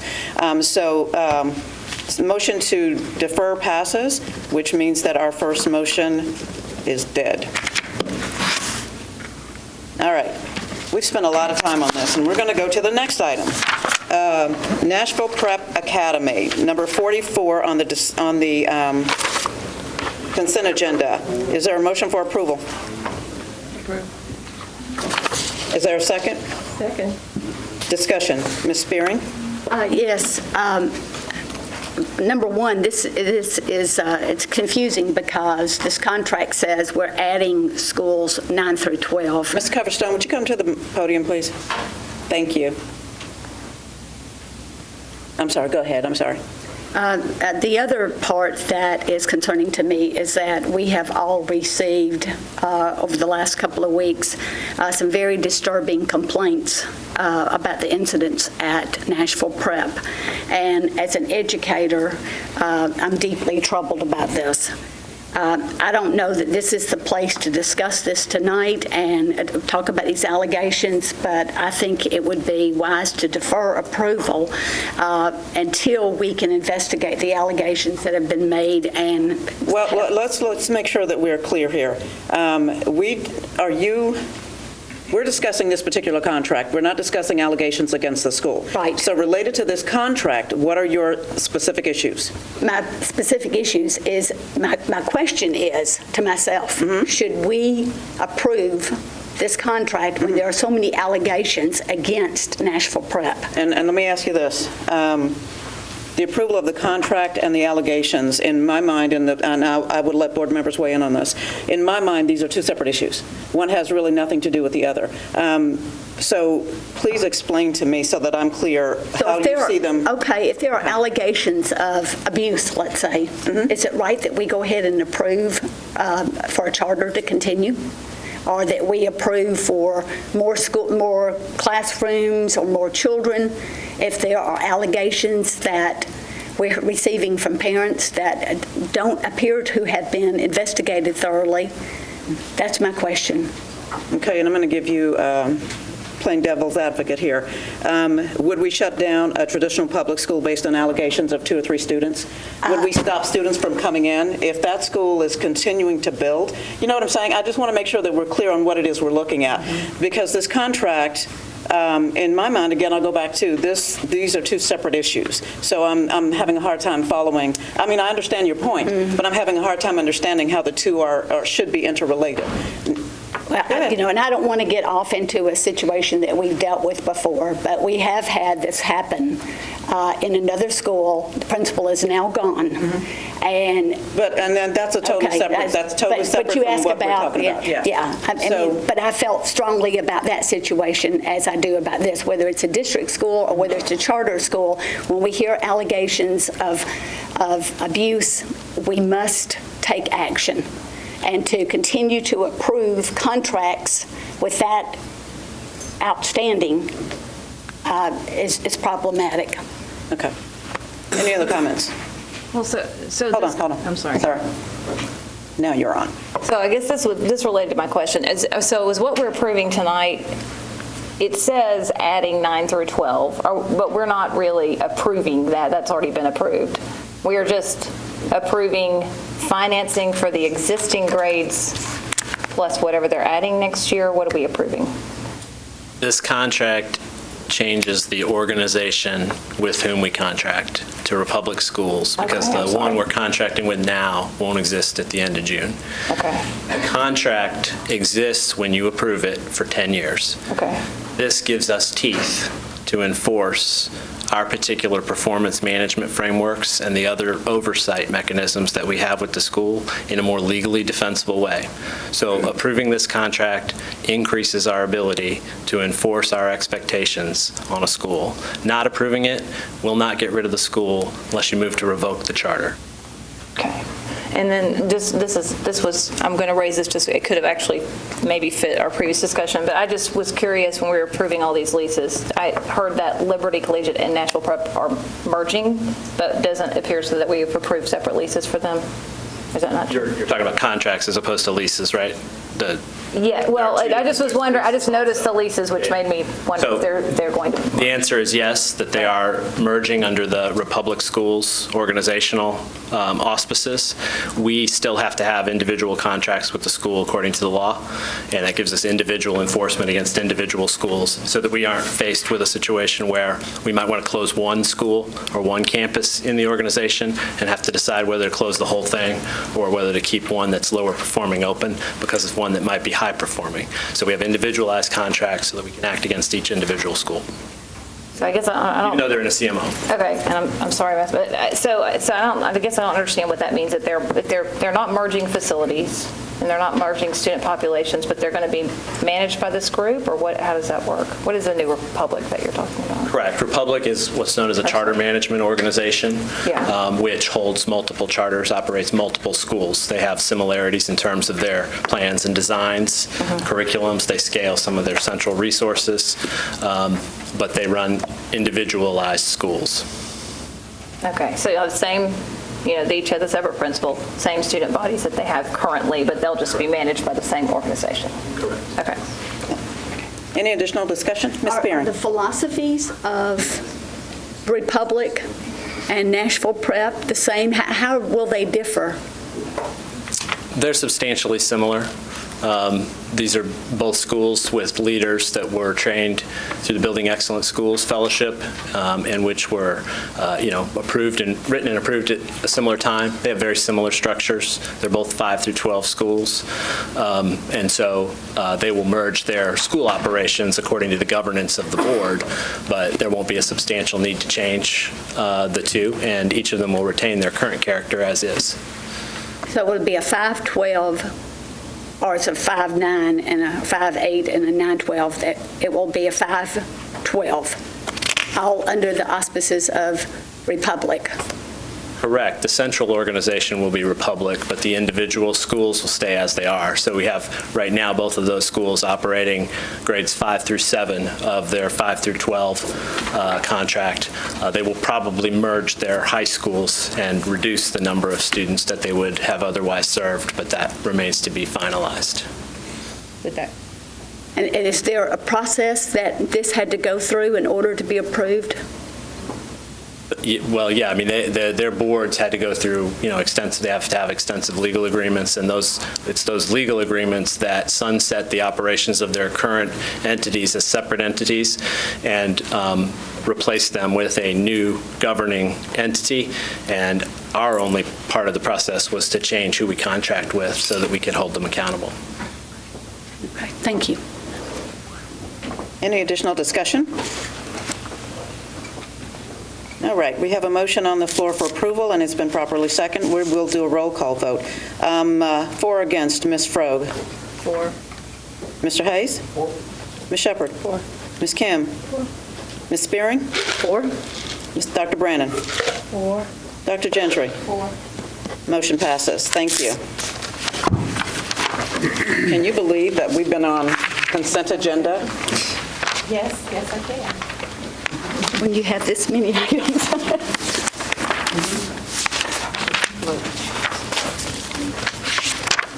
Oh, that's right. Okay, that's right. So we're still on consent agenda because I made an error. The last vote for MGT to defer failed because it's a 4-4, and it has to be a majority of the board voting for it. So excuse me for that. I'm so used to having 9 here. So basically, that takes us back to the original motion of approval. So what we have to do now is we have to go back to MGT for approval of the original contract. So we had a motion to approve and a second, and we've had plenty of discussion. So we will take a vote on the approval of the contract. So, and again, we will do a roll call vote so that I make sure that I get this right. Would you say again what we're voting for? MGT of America, I'm sorry, number 40 on the consent agenda, the one that we had so much The motion, discussion. I'm sorry, just The motion is for approval of the contract. For approval of the contract as Right, is. Okay. because it is. So is everybody clear on what we're doing? Thank you. Am I clear on what we're doing? I think we are. All right. So we will take a roll call vote. Ms. Froak, approval or yay or nay? Yay. Mr. Hayes? Deny. Ms. Shepherd? Yay. Ms. Kim? No. Dr. Spearing, or Ms. Spearing? Oh, I like that. Yay. Jay, yay. Dr. Brannon? Yes. Dr. Gentry? No. And I will, my vote will be for denial of the contract because I'd love to see this come back with more information. And again, we have a split vote. Now, so we'll have to, where is Ms. Sinbach? Right here. Come on up here and tell us what now? Motion fails. Yes, motion fails. So now we just need to put it. Another motion on the table. All right. And it's going to turn out the same way. Yeah. Because we're split on this thing. We don't necessarily need another motion. It's off. Yeah. It's off the agenda, off the consent agenda. If there's no agreement on it, Okay. yeah, then it would just Well, be off the then agenda. we'll say that. It's off the agenda. And so, Mr. Henson, might be a good idea to do some work and see what happens on the next consent agenda on the May 27th. And it better be short. Dr. Gentry. I fail to see how that's going to get us anything different. So I think we have to make some kind of a motion for the board to, I don't know whether it's under policy governance or some committee meeting, to further flesh out the requests, because If we leave it here, we're leaving them with what we left them in that amazing resolution that we passed. Well, I think two things need to happen here. I think you're absolutely correct. Two things need to happen. First of all, before we start throwing resolutions on the table, we need to be very clear and concise about what it is we're asking. And we will never do another one again? Is that what you're suggesting? That's just the... Yes. We have a discussion now? All board work through resolutions. I don't get it. Second thing is, I think, Mr. Henson, you have some valuable information that you have received tonight that you could go back to MGT and ask a few more questions about before this comes back to the board. Am I correct? Would it help if we put something on paper for you? Thank you. Well, board members, here's what we're going to do regarding the MGT contract. By, say, Wednesday next week? Does that work for you? That we have questions to you? If you don't have questions to Ms. Bobo, that she can forward to Mr. Henson, don't ask any more questions about this contract when it comes to the floor. Does that work for you next week? All right, so now, the action item is, board members, make sure you send your questions in. Can we move off of consent agenda now? Yay. And guess where we're going? Resolutions. Legal claim. Vote now. No, the legal claim is part of the consent agenda. We have discussion around no more resolutions. Yeah, but the motion wasn't proper, so. Ms. Spearing. Yes. Thank you. First, I'd like to recognize the parents who are in attendance Are they tonight. still here? God bless you. Let's see. Would you just raise your hand if parents are here in support? I see several of you. Yes, thank you. I want to start off by just saying, contrary to some opinions, this is not an anti-testing resolution. This is a resolution to return the emphasis of education to quality teaching and authentic learning, and to bring the joy of learning back to public schools. This resolution is in no way a statement against monitoring and assessing our students. Good teachers teach, monitor, assess, and reteach using many instruments. And as a result of those tests, that they inform instruction in order to teach their children more important issues and be sure that everyone is on the same page. The test I'm talking about tonight does not interfere with that process. I'm not opposed to standardized testing once a year. I remember taking the California Achievement Test when I was in elementary school. It wasn't a big deal. What I'm opposed to, and what I think you'll find this resolution addresses, is the overemphasis on testing that creates stress and problems for our teachers and our students. It starts at the federal level and it trickles down to the state level, to our district level, to our director of schools, to our principals, our teachers, but it eventually settles on the shoulders of our students. And frankly, parents are upset about this. I've received 19 emails today, well, since Saturday, from parents since Joey Garrison's article came out about the resolution in Saturday's paper. There is a national movement, a state movement, and a growing number of Nashville parents who are spreading the word about opting out of high-stakes tests. The parents who are choosing to opt out are often the ones who are most involved. As more parents opt out, the test results will likely regress toward the mean. Some of our most outstanding and long-revered teachers are leaving the profession. Mary Catherine Bradshaw, who was once the coordinator of the IB program at Hillsborough High School, recently announced her retirement because of the overemphasis on high-stakes testing. I've heard parents say at several of our meetings that they would choose private schools if this continues. Teachers agree that teaching to the test is not the best way to educate our children. However, when up to 50% of the teacher's evaluation score is calculated using high-stakes tests, they have to teach to the test. Amy Frog and I hosted a community meeting concerning high-stakes tests in February, and over 125 parents attended. These parents were very vocal about the need to curtail the emphasis and focus on testing. Last week, Dr. Register and his team held a meeting for parents on Common Core, and the issue once again on testing surfaced. One mother shared that her child was unable to sleep that night because he had been involved in a pep rally. She said, "Can't you just administer the test and leave the rallies alone and stop the test preparation and impending fear?" I learned today from a parent that cash awards and expensive prizes are also offered in some of our schools as incentives to work harder during the 16 hours of testing. There is research that suggests that test scores can dramatically increase while at the same time learning decreases. Test scores do not necessarily translate to student learning, but perhaps more about how to take the test. Last week, our students completed 16 hours of TCAP testing. This week and last week, are they doing EOCs this week, Jay? They're done. They're done. So EOCs have just been completed. It was reported that one of the sample questions was incorrect on the TCAP test. I think it may have been an EOC. Wouldn't it shake your confidence before a big test to see the practice test wrong with the wrong answer? How many more errors are in these tests? Because they're shrouded in secrecy, we will never know. 8-year-old children in second grade sat for 3 hours to answer 80 math questions during the testing window. High-performing high school students reported that 20-plus questions on the EOC were opinion questions.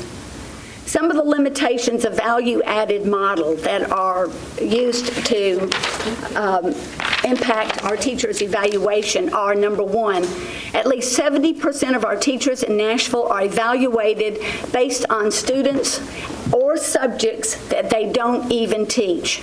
50% of the evaluation score is based, up to 50% of the evaluation score is based on high-stakes tests. Results from standardized tests give little feedback to parents and teachers about the results of those tests.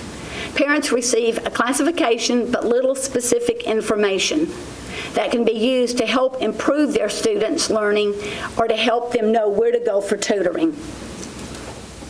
When parents go to the state and request more information, they're told that the tests are highly secretive and they cannot be shared. How much instructional time is lost in our district because of test preparation? I understand that the entire month of April was dedicated to test preparation. Bill Sanders' statistical analysis was originally used to measure the growth of crops. And in that situation, the treatment was randomly assigned. We do not randomly assign students to schools or classrooms, yet we use information to make decisions about teacher effectiveness where the correlation is not necessarily accurate. Value added is cloaked in secrecy, and even researchers like our own Dr. Paul Changus is not privy to that information. Many factors influence test scores: lack of achievement at the beginning of the year, physical condition of the school, resources available, previous teachers, parental support. One cannot easily separate the influence of a particular teacher or program due to all the variables. The true quality of a teacher is unlikely to change very much from year to year, yet value-added models have proven to be unstable across statistical models, including year and classes that teachers teach. A teacher who appears to be ineffective one year can have a very different score the next year. One study found that across 5 large urban districts, teachers who were ranked in the top 20% of effectiveness the first year had less than a 33% chance to remain in that top group the second year. And another 33% of those high-performing teachers, according to TVOS, moved all the way to the bottom the next year. Tests are imperfect measures of educational outcome. We are often blinded by a snapshot in time instead of using teacher-made tests and curriculum tests to guide a continuum of growth. This is not to say that value-added models are useless. That's not what I'm saying. But like all mathematical models, they need to be used with care and a full understanding of their limitations. Many studies by reputable scholarly groups call for caution in using value-added models for high-stakes decisions about teacher effectiveness. Thus, my solution. A resolution to return the emphasis of education to quality teaching and authentic learning rather than high-stakes testing. Whereas the future of a prosperous Davidson County relies heavily on a high-quality public education system that prepares all students for college, career, and citizenship. And whereas MNPS has spent growing amounts of money, time, energy, and resources on high-stakes tests while using results of those tests to make decisions which affect students, educators, schools, without providing adequate or timely information about test results to help support turnaround strategies. And whereas an overemphasis on high-stakes testing narrows the curriculum, limits teachers' ability to provide valuable learning opportunities, allows for-profit test publishers to drive instruction rather than trained educators, and discourages a broad range of educational experiences. And whereas it is widely recognized that standardized testing is an inadequate and often unreliable measure of both student learning and educator effectiveness, and whereas many studies call for caution in using value-added scores when making decisions about teacher effectiveness, whereas high-stakes standardized testing places undue stress on children and can negatively impact students from all backgrounds, especially impoverished students, ELL students, English language learners, and exceptional students, exceptional ed students. And whereas English language learners who have been in this country less than 12 months are exempt from taking many high-stakes standardized tests by the Tennessee Department of Education, and whereas imposing relentless test preparation, including dedicating the entire month of April to activities that enhance test performance, is doing little more than stealing the love of learning from students and discouraging creativity. Whereas the MNPS Board of Education advocates for authentic assessments that inform instruction, demonstrate student progress, and help parents understand their children's needs and strengths. Therefore, be it resolved, the MNPS Board of Education calls on the Director of Schools to change the district mandate or practice of administering high-stakes tests to ELL students who have been in this country for less than 12 months. Be it further resolved, the Board of Education calls on the Director of Schools to send home a calendar of state and district-mandated standardized tests, including practiced or predictive tests, during the first full week of school each year, and post testing information on individual school websites. And be it further resolved, the Board of Education calls for the administration to reduce the overall focus on testing and decrease numbers of district-mandated tests, test preparation time, cost, and activities associated with high-stakes tests, such as pep rallies. And be it further resolved, the Board of Education calls on the governor, the state legislature, the Director of Schools to examine public school accountability systems used to evaluate student achievement and to develop a system based on multiple forms of assessment that accurately reflect a wide range of acquisition of student knowledge. And be it further resolved, the Board of Education calls on the State Department of Education to provide specific feedback to parents and teachers about test results in order to positively impact learning. And finally, be it resolved, the Board of Education calls on the state legislature, the State Board of Education, and the Director of Schools to sever the link between teacher compensation, teacher evaluation, and TVOS, and to return the focus of education to student learning rather than testing. Is there a motion for approval of the resolution? I so move. Second? Second. Discussion. Ms. Frogue, we'll start with talking you. about testing, so I had some comments, and I was listening to Ms. Spearing, and we have some overlap, but I think some of the points bear repeating. She mentioned the meeting that we hosted in February, and I really think there's no exaggeration to say that parents are livid about the testing, and they are upset primarily about the quantity of tests that we have, and about the high stakes nature of them, secondarily probably. And I will say, like Ms. Spearing, I am for testing and I'm for accountability, but I think we're facing some pretty big dangers here. a primary danger is that we face the risk of losing the most engaged parents who are seriously thinking about opting out, and the opt-out movement is growing, and on social media there's a lot of chatter about this. And we also, and also some of these parents are considering leaving our schools for private schools. I know some people who already have left because of testing. And I think we also are losing good teachers to systems that have been exempted from some of the accountability measures that we have. Like Williamson County has, as a high-performing district, has been exempted from some of the measures. Some of them are going to private schools. Some of the teachers are just retiring. And then my question is, while we need some testing, I have to question what we're really measuring. I met with a Vanderbilt Peabody education professor last week, and she said, why are we doing all this testing? She said, if you give me demographics and socioeconomics, I can tell you within about 5 percentage point what a child's scores are going to be. So, I think we need some testing. I think there's no need for the quantity that we have. And I think what maybe we're lacking as a district, unless, this may be something that is happening that I'm not aware of, but I think we need to articulate a very clear plan for testing and implement the tests that we do in accordance with a clear vision. A few comments about the portion on teacher accountability and TVOS. Here's some stats. As Jill said, about 70% of MNPS and Tennessee teachers are being evaluated based on test scores from students they've never taught. So I really feel like that I could just end the discussion there because that's absurd. Second of all, decades of research has demonstrated that the difference in quality of schools accounts for about 1/3 of the variation in student achievement, and the other 2/3 are attributable to non-school factors.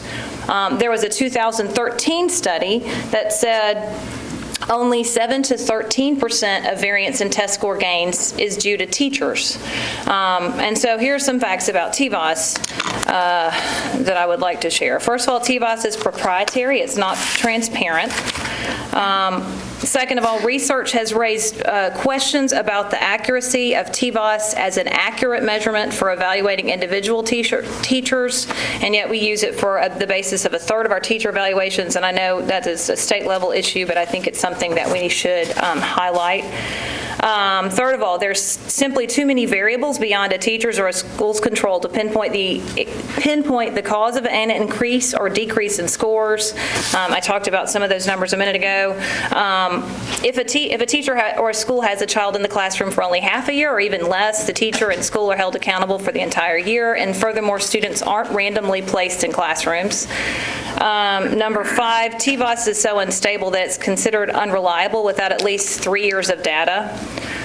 Number 6, the Tennessee Department of Education disregarded multiple warnings about jumping into the use of TVOS too soon. The state has also refused to correct data errors or set up an appeals process for this test. Our cut scores are not transparent, and therefore it's unclear whether the test data we're collecting is even accurate.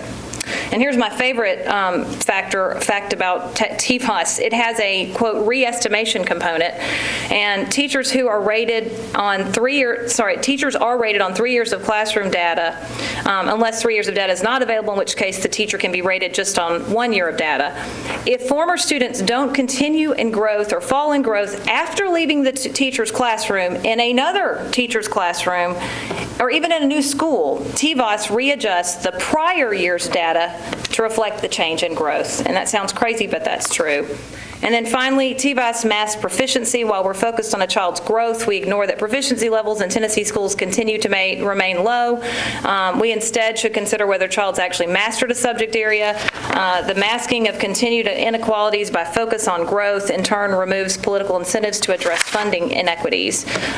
So in sum, I would say the long and short of it is that value added is perhaps the best measurement we have at this time, because achievement, we all know, sort of tracks socioeconomics. And I think we should use it, but I think we have to be very careful with the penalties that are attached to it. We have to, of course, consider test results. We're a school district, but I think we have to recognize the flaws inherent in some of our testing and consider test results in a larger context of performance. I also think it's really critical that we discard the high-stakes nature of them, because tests should be used to drive instruction and identify opportunities for intervention. So I support the resolution. Mr. Hayes, any comments? A few questions.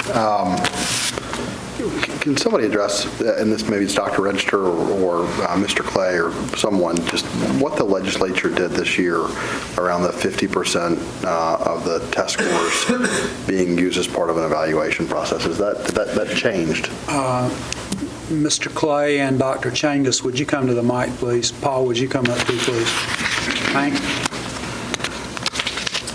Mr. Hayes, they did not change anything related to the actual evaluation. They did, however, put into legislation what the state school board had already walked back, saying that the TVAS could not be used. That TVAS could not be used for the licensure. I believe that may be what you're remembering.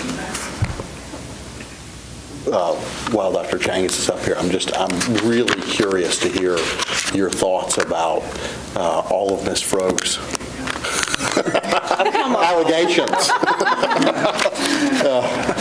I don't think we have time tonight to go into all of that. And I've had conversations with Ms. Froge and Ms. Beering on some of these issues before. I'm a believer that we do need balanced assessment, and I think there is a place definitely for standardized testing, particularly at the big picture level in terms of looking at comparisons across schools. I do think some of the balance, some of this has gotten out of balance over the years in terms of where we are with accountability. I think there are other components that we need to be looking at in terms of evaluation of school performance. But,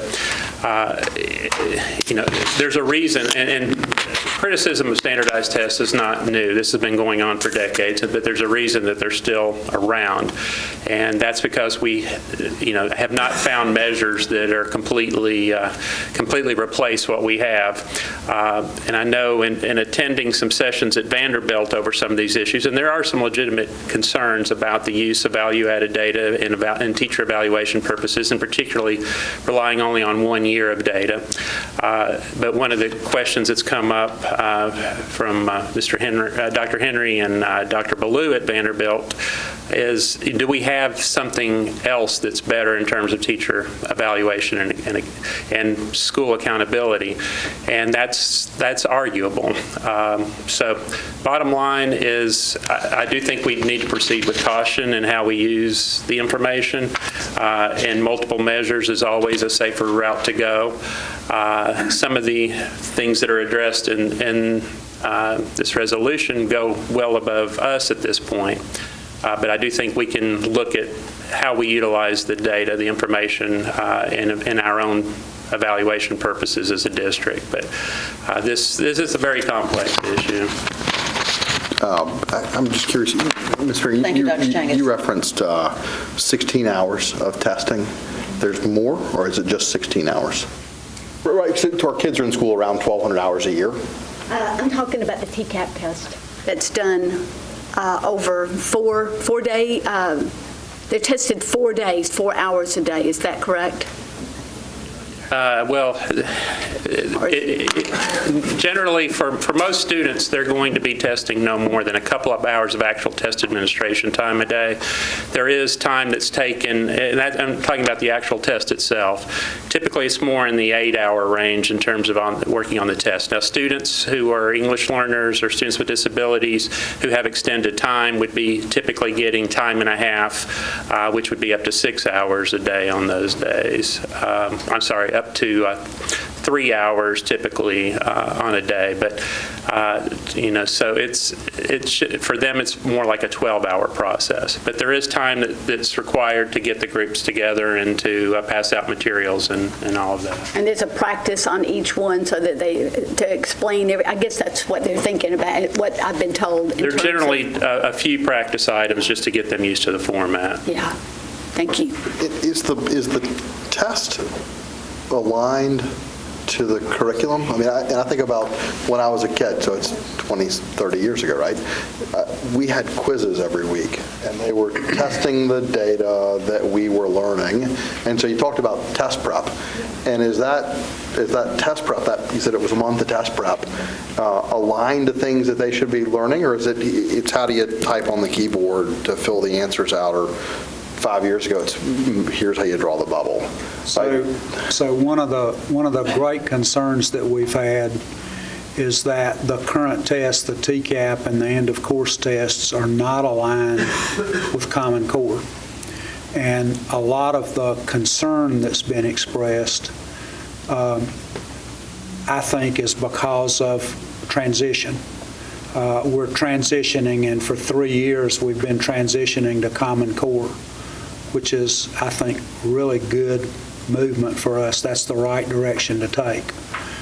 Our test is still based on old standards that are not aligned to Common Core, and that presents a lot of the anxiety and a lot of the uncertainty, and is perhaps some of the cause for test prep in April. Not, take issue with the fact that the only thing we did in April was test prep, but there was instruction done that was intended to fill the gaps between the old standards and the new standards to some extent. To what extent, I'm not really sure, but a lot of the transition is, the problem to me is a transition problem, and until we have a test that's aligned with the Common Core, we're going to have this problem. And as you know, the General Assembly postponed this year implementation of PARC. That might be a good decision, it may not.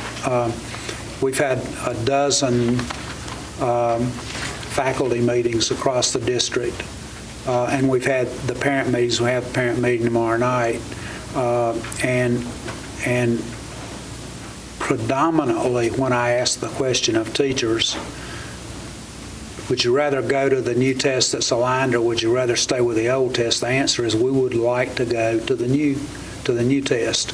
We want to take the indecision out of, are we being tested at the end of the year on how we've been teaching and what we've been teaching. And I really think that captures the essence of the problem.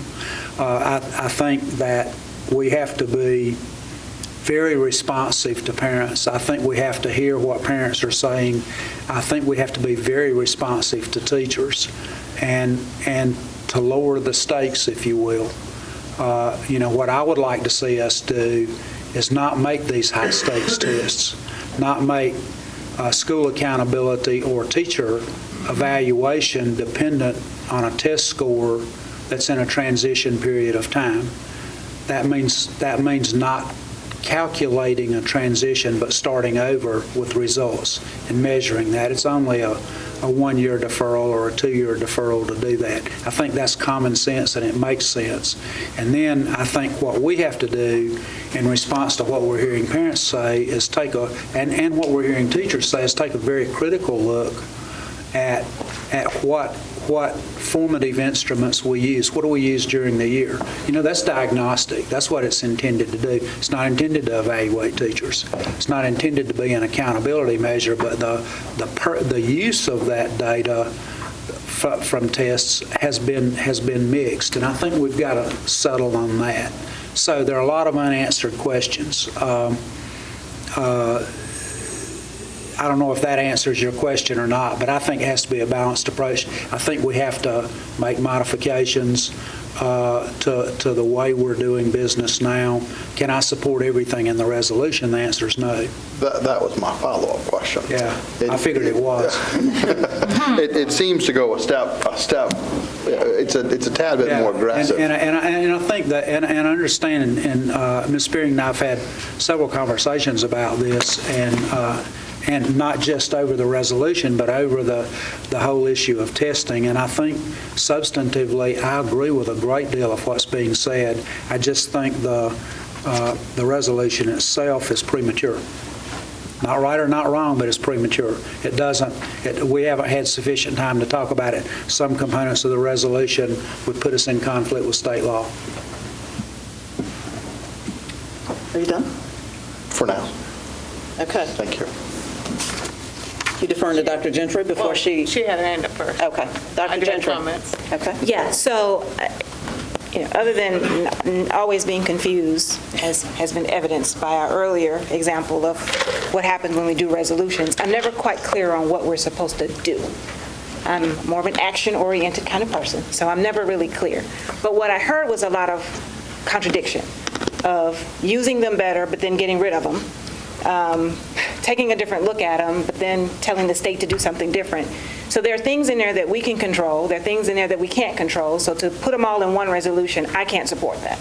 Because there are some things we're asking the state to do, and there are some things that are culturally and school-specific, whether it's about pep rallies or how, the focus is put on at a school level around the test. That's a school thing. That's a cultural thing. That's something that can be addressed by, Jay or Dr. Register in something different. But where I'm going to go with Dr. Register on the premature thing, I do recall a request being made several board meetings ago around taking a look, and what Dr. Register said, on what are the other things we're doing in the classroom to assess student achievement. And I don't know where we are with that request and whether that's been responded to. But again, I don't know that we've gotten that information and had a chance to allow the central office staff to come back to us, because we've already said this. We've already had this discussion. We've already made it clear and addressed the topic of high-stakes tests, and there's been a lot of testing, and there's a lot of time. And then I think, a resolution with some of the statistics being a little off, because I don't think second graders take TCAP, if I'm not mistaken, right? They don't, right? So I think second graders was mentioned in there. So there's some things that need to be cleaned up.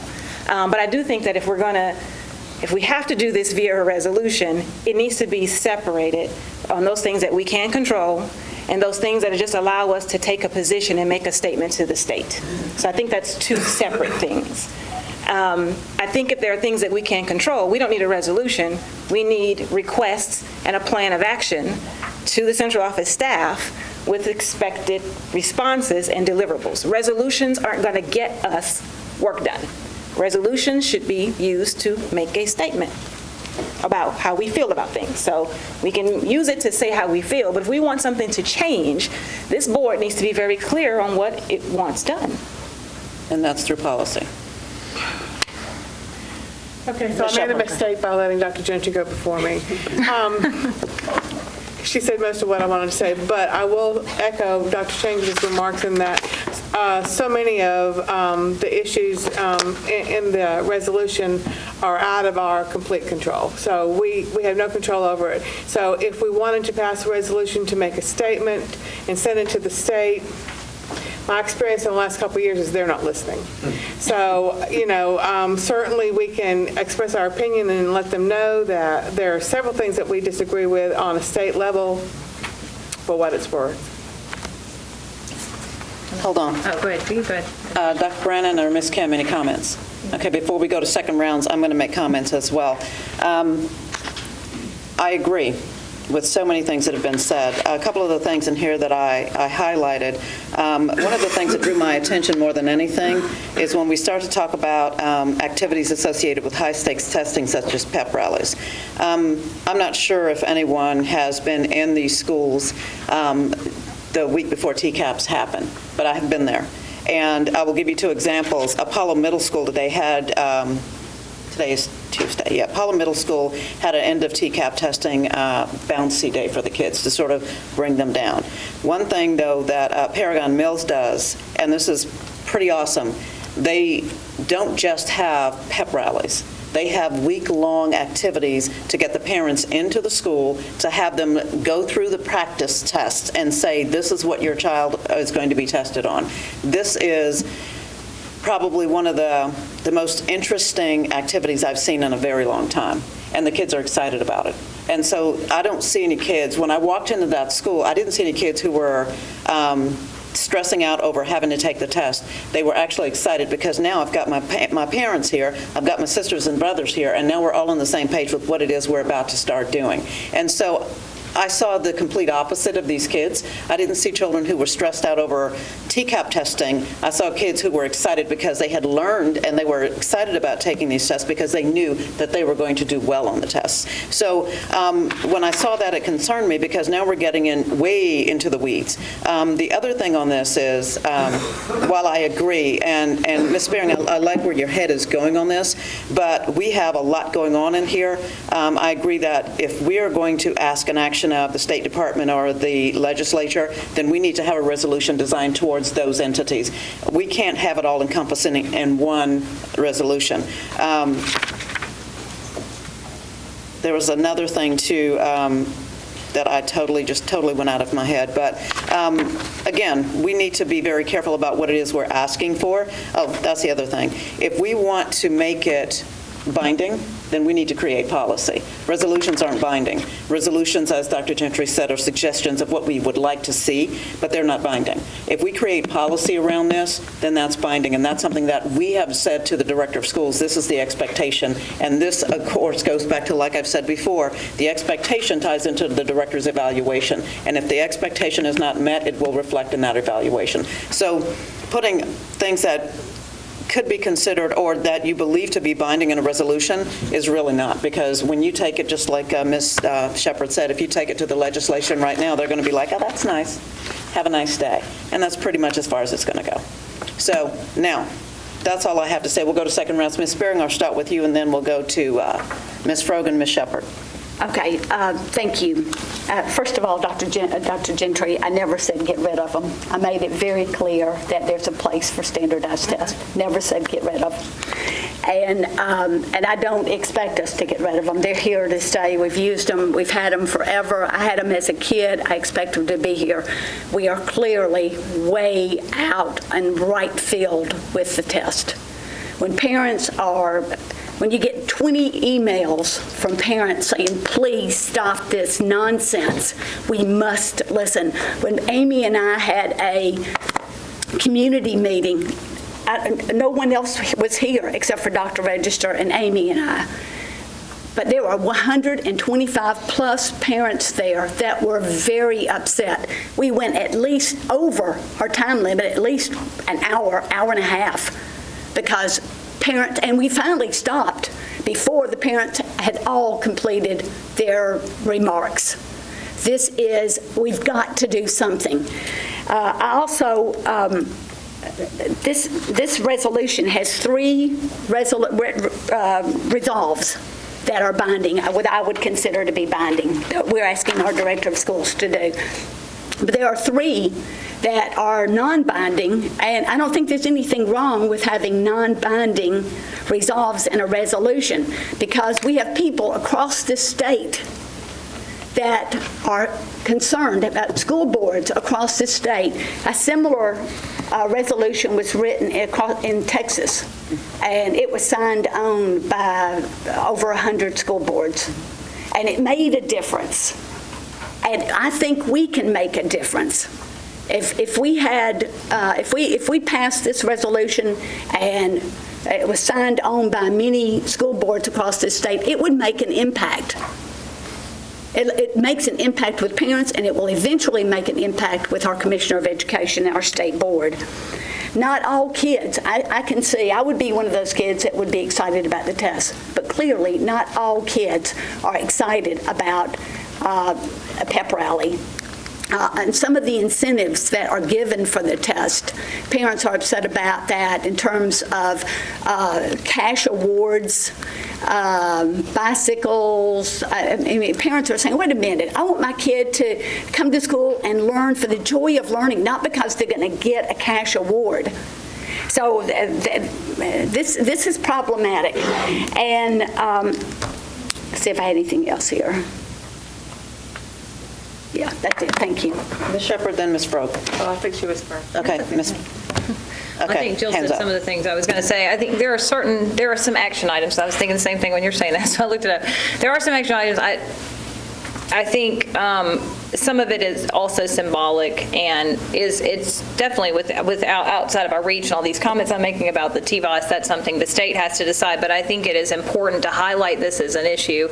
And it came up, like a year ago, we had the same discussion, and I'm kind of the mindset that let's just vote on this, and if it fails, then we can bring it back as another resolution. I'm happy to talk about putting it in policy.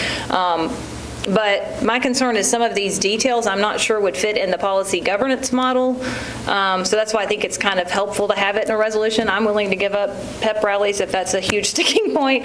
But I just kind of think let's just vote on it and then if it's something that does not work for the board, we can revisit it as a resolution, and I think certainly we should have some discussions in the Policy Governance Committee about it. Ms. Graham. I just wanted to add, jostle my memory, I did also attend a pep rally at one of the elementary schools for the 3rd and 4th graders, and they absolutely were pumped. It was a fun time. The kids loved it. The teachers, were with them. They did, fun little games and everything, and so I felt kind of guilty because it was in here, but it was really fun. I appreciate it, having been invited. Ms. Kim? First round. I echo a lot of what's been said, particularly Dr. Gentry. I agree with what you're saying. I mean, I think it's difficult because there are so many broad, sweeping statements in here. So I agree the future of a prosperous Davidson County relies on a high-quality public education system that prepares all students for college, career, citizenship. Yes, I sign on to that. And then 3 lines later, it's widely recognized that standardized testing is an inadequate and often unreliable measure of both student learning and educator effectiveness. And I think that's a big statement. I don't know how we're backing that up. Widely recognized. I mean, so I think that's part of my there's, to echo other comments, there's just a lot packed into this, which, to the whole governing by resolution, I think this is why it doesn't really, if we can move away from that generally, but what I'm hearing, the sad part of all of this is that there's so much red meat that gets thrown around in the testing debate, and a lot of it's, it's very highly emotional, I get it. So when you hear parents who are really genuinely upset about it, I'm actually highly sympathetic to that. Because who wants their kid to be excessively tested, particularly, for various reasons they might be coming from that place. I understand that. And at the same time, the problem, I think, with having this debate at this level and trying to dictate it for the entire district, particularly when we're already beholden by certain state mandates and whatnot, so that's a whole separate question, but it's just that I could also find plenty of parents who actually want those 3 DEAs because they know exactly then where their kids stand. And it's the most objective way for them to know, is my kid reading? In my district, 70% of my 3rd graders still aren't reading on grade level. And so I don't know, that doesn't mean that more tests is going to help that, to be absolutely clear. But, I guess my point is more, right, if we're very thoughtful, which I feel like that's all we're saying here, just to find common ground, about thoughtful about how the tests are, which tests we use, are they good tests, how they're administered, how teachers then actually interact with that test. Because I agree, it seems off if we do have teachers who feel that their entire job is to teach to the test. I would say that's a perverse way to be orienting towards the test, in which case that to me is a principal district. Can we help our teachers orient in a different way so they don't feel like they need to do that? Because I don't think that's anyone's intent. And so I feel like there's so much nuance, I guess. I could go on and on about all the various nuances that gets hidden when we have a big document like this, which isn't, again, to dismiss, I think, what are incredibly legitimate concerns. I just feel that to the degree we're going to have, yes, a setup to have discussions about, okay, how are we oriented in the test? I've heard so many different number of hours, even number of tests. I'm still not, despite all the various attempts to clarify, what are we really talking about here? And I bet it's very different depending on school community.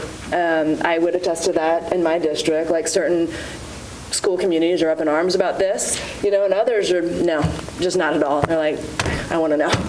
And so, it's just hard to then legislate from this level.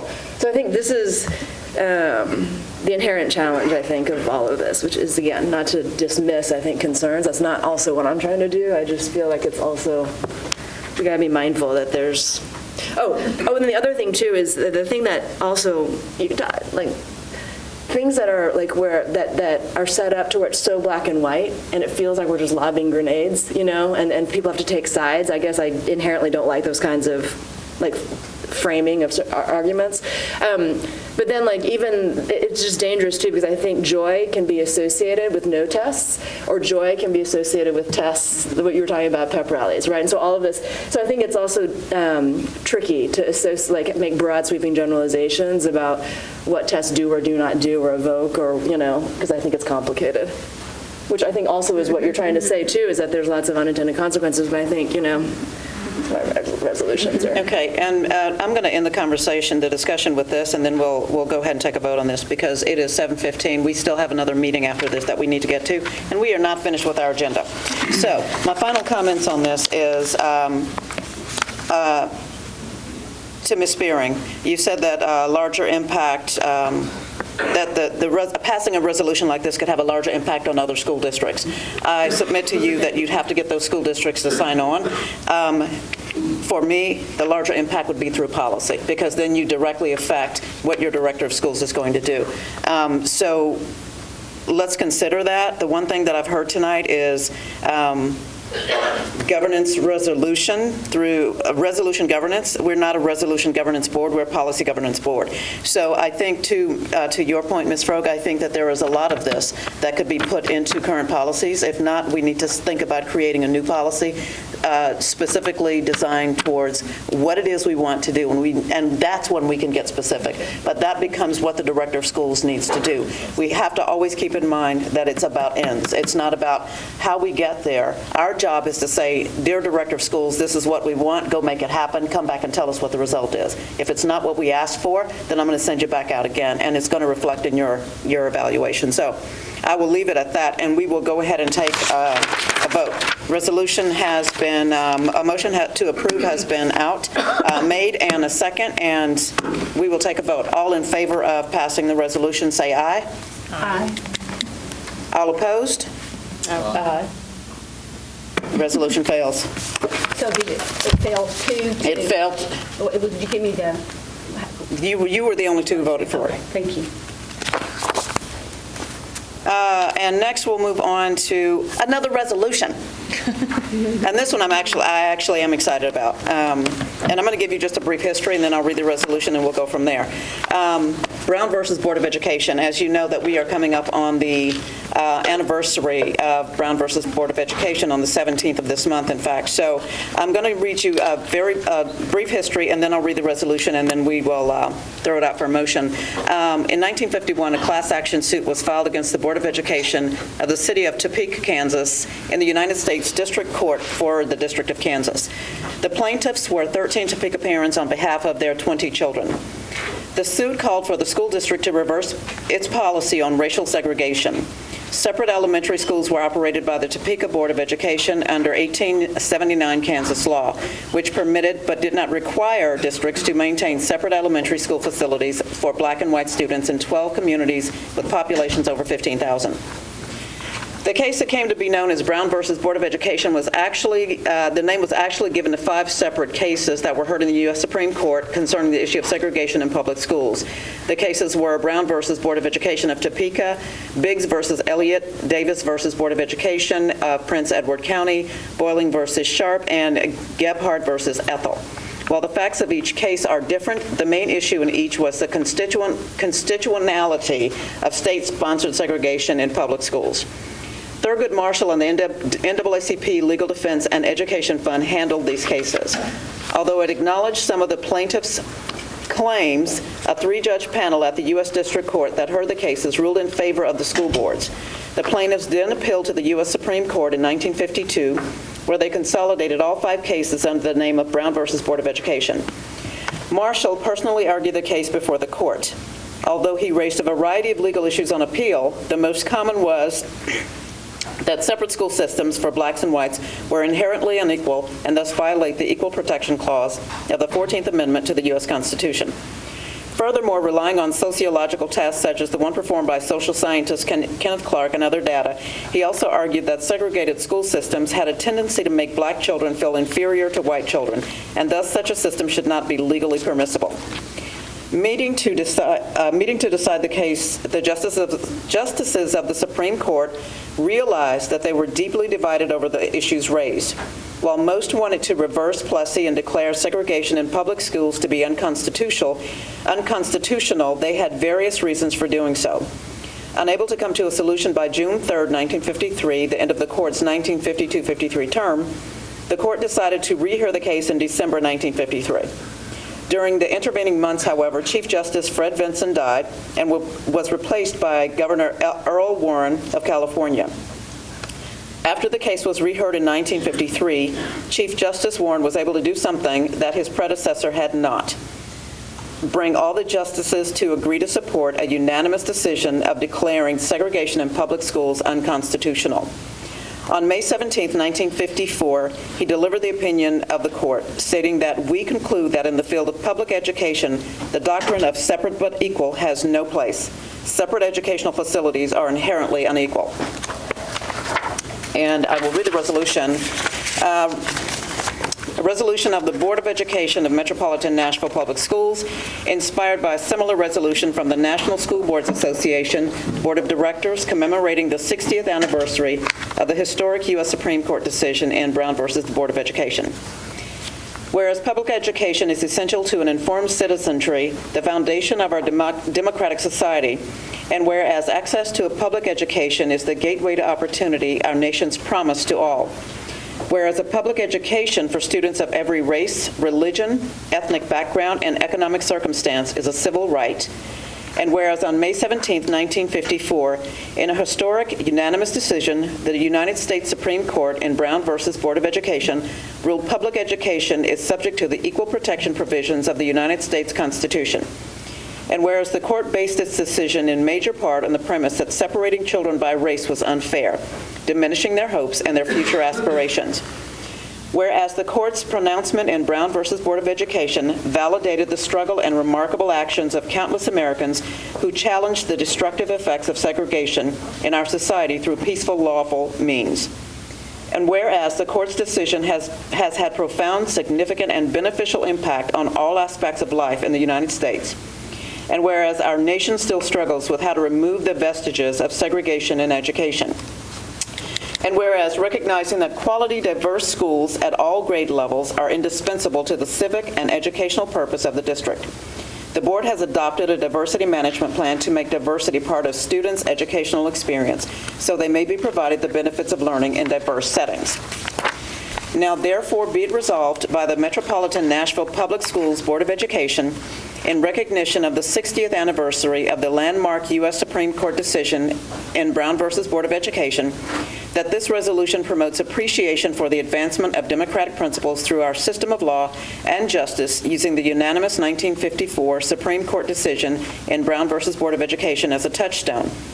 And be it further resolved to inspire all our children, inclusive of age, gender, race, ethnicity, religion, sexual orientation, disability, economic status, to appreciate the value of public education and public service as a means to further the objectives of democracy, justice, and equality.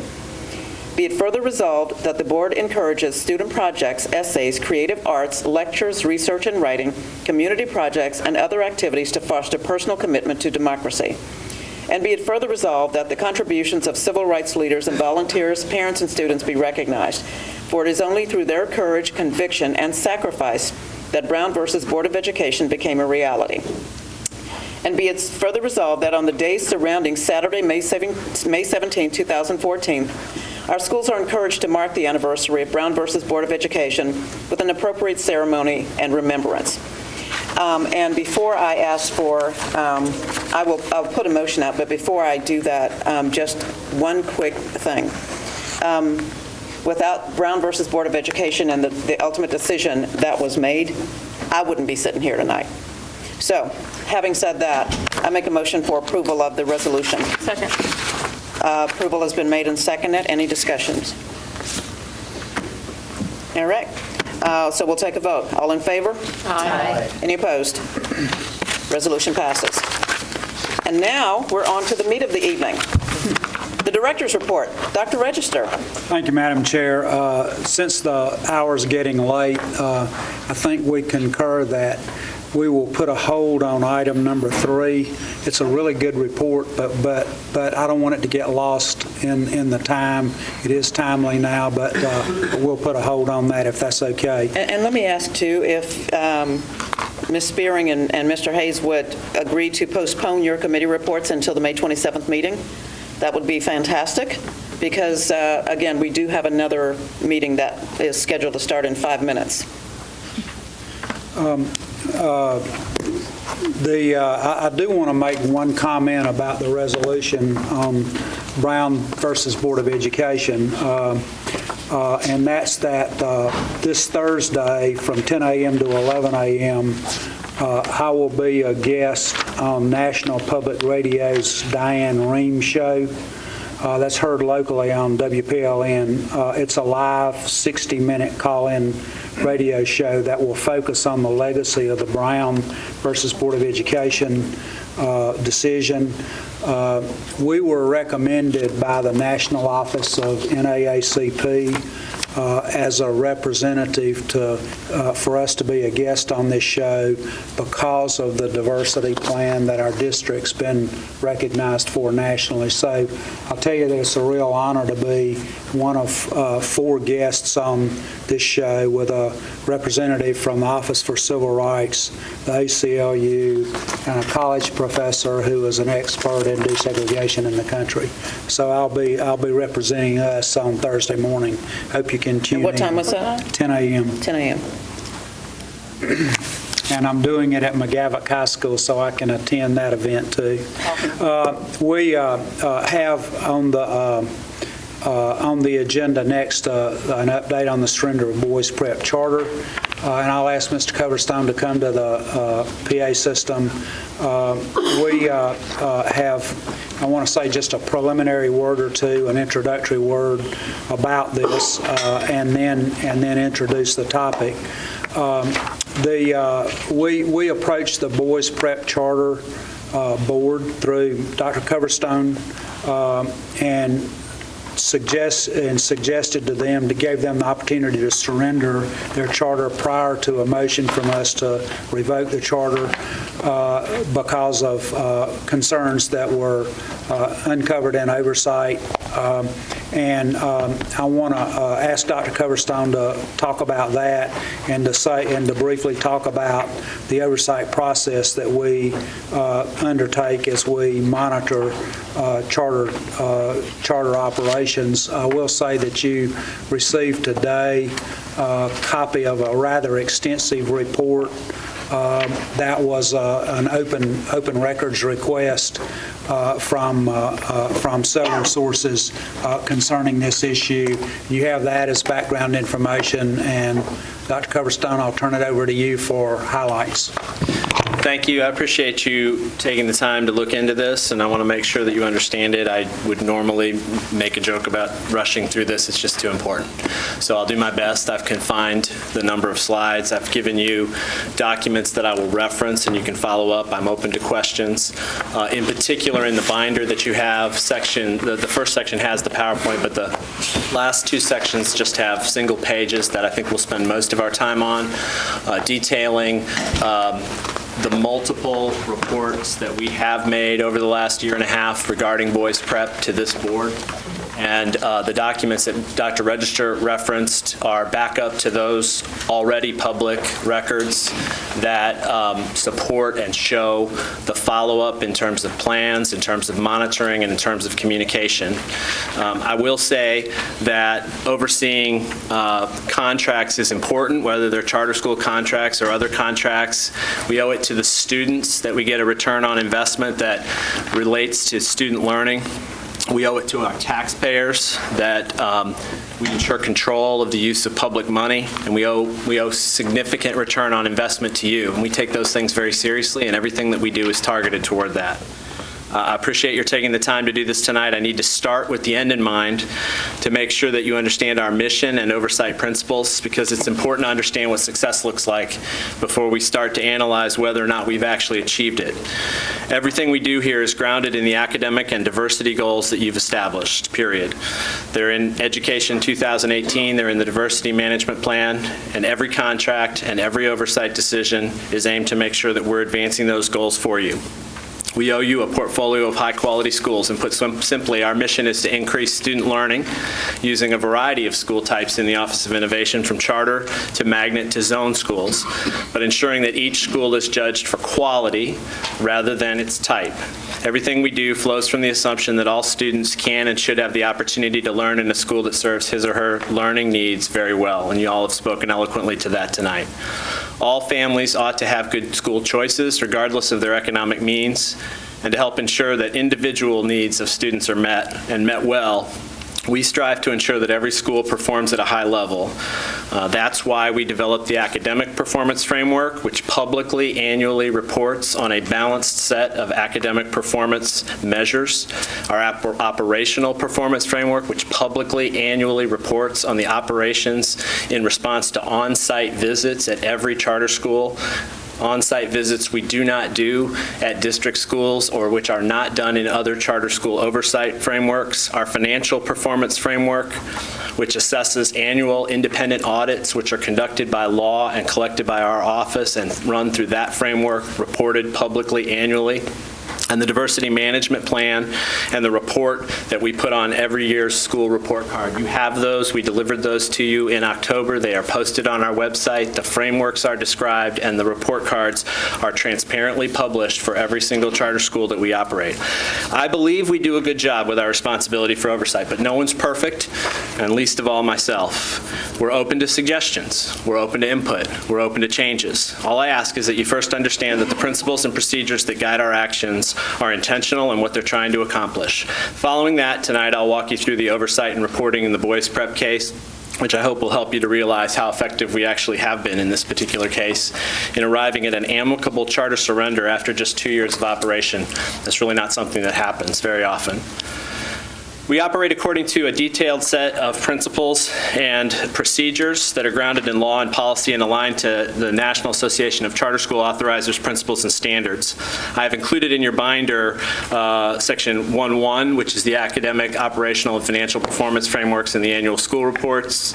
Also 1.2, which is an added evaluation that we perform prior to the opening of any charter school. The pre-opening process, I think you can see, is very detailed and extensive, and every school before opening must pass muster on those components.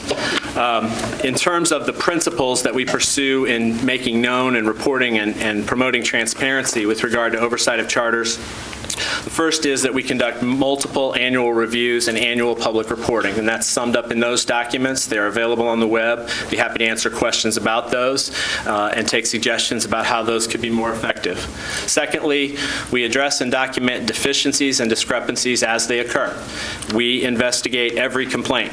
Actionable complaints are documented and reported according to the statuses and procedures that are laid out in the office. Those are documents 1.3 and 1.4, where you can see both the investigation process and how it is a subset of the larger appeal process which ultimately could come to you, and the action statuses which we communicate to you in each letter that we write to document findings and determinations that have been made. In the case of Boys Prep, we delivered 4 prior letters to this board documenting over the last year and a half the discoveries, determinations, and required actions to remedy those situations that are part of the record that Boys Prep has amassed over the 2 years.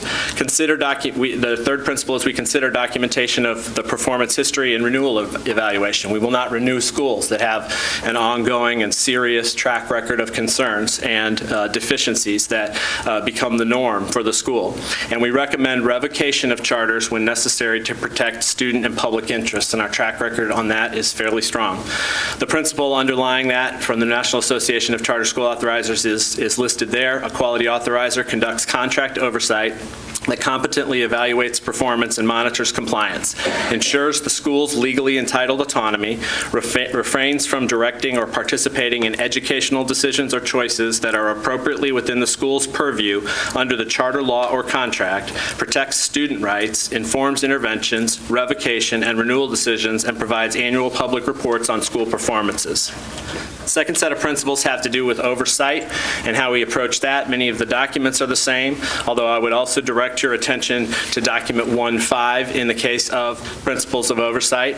But when we tackle concerns, this is how we operate. Number 1, protect the students first. Our first reaction is always to determine if there is a threat to the health and safety of children and to remedy that threat if there is a significant threat. This board knows that we have brought recommendations to address those threats to this board before, and we will report and send letters to this board that document our doing that in every single case when we find threats to the health and safety of students. Secondly, implement the most effective remedy as soon as possible. Third, then determine if discrepancies or deficiencies occurred. This is judging the policies, procedures, and activities against the legal basis in the contract, in the charter application, and the charter law. Fourth, determine if any further remedies are required, and if so, fifth, report determinations, remedies, and future actions, which are delivered to the board, the school director for remedy, typically with a follow-up action plan and a deadline, and that letter is always copied to this board as well. The principles underlying that, also listed there, are that a quality authorizer conducts contract oversight that competently evaluates performance and monitors compliance, ensures schools legally entitled autonomy, protects student rights, informs interventions, revocation, and renewal decisions, and provides annual public reports on school performance. The third set of principles have to do with when we get to the point of revocation and closure, which is where we were definitely getting in this case, and I think it's important you understand what we try to do there.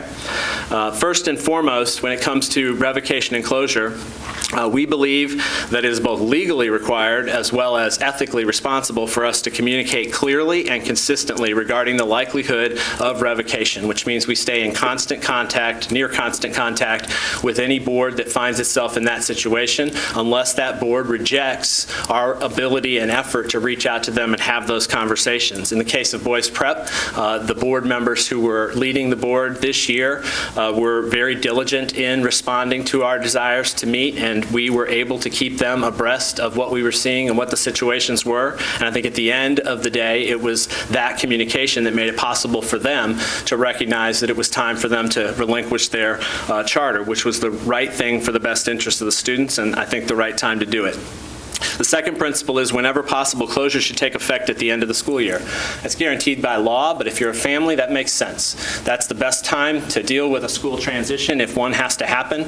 We should go and do go to the lengths necessary to sustain a school's operation until the end of the year for purpose of arriving at that point of transition and managing the transition effectively. And we also take steps to communicate with schools about risks that might be risks not immediate, but looming in the middle of the next year that might cause the school to close down and thereby disrupt students' lives in the middle of the year, so that those decisions, to the extent that they are possible to make during the summer, are made during the summer. I'll note that all three of our closures have been made during the summer.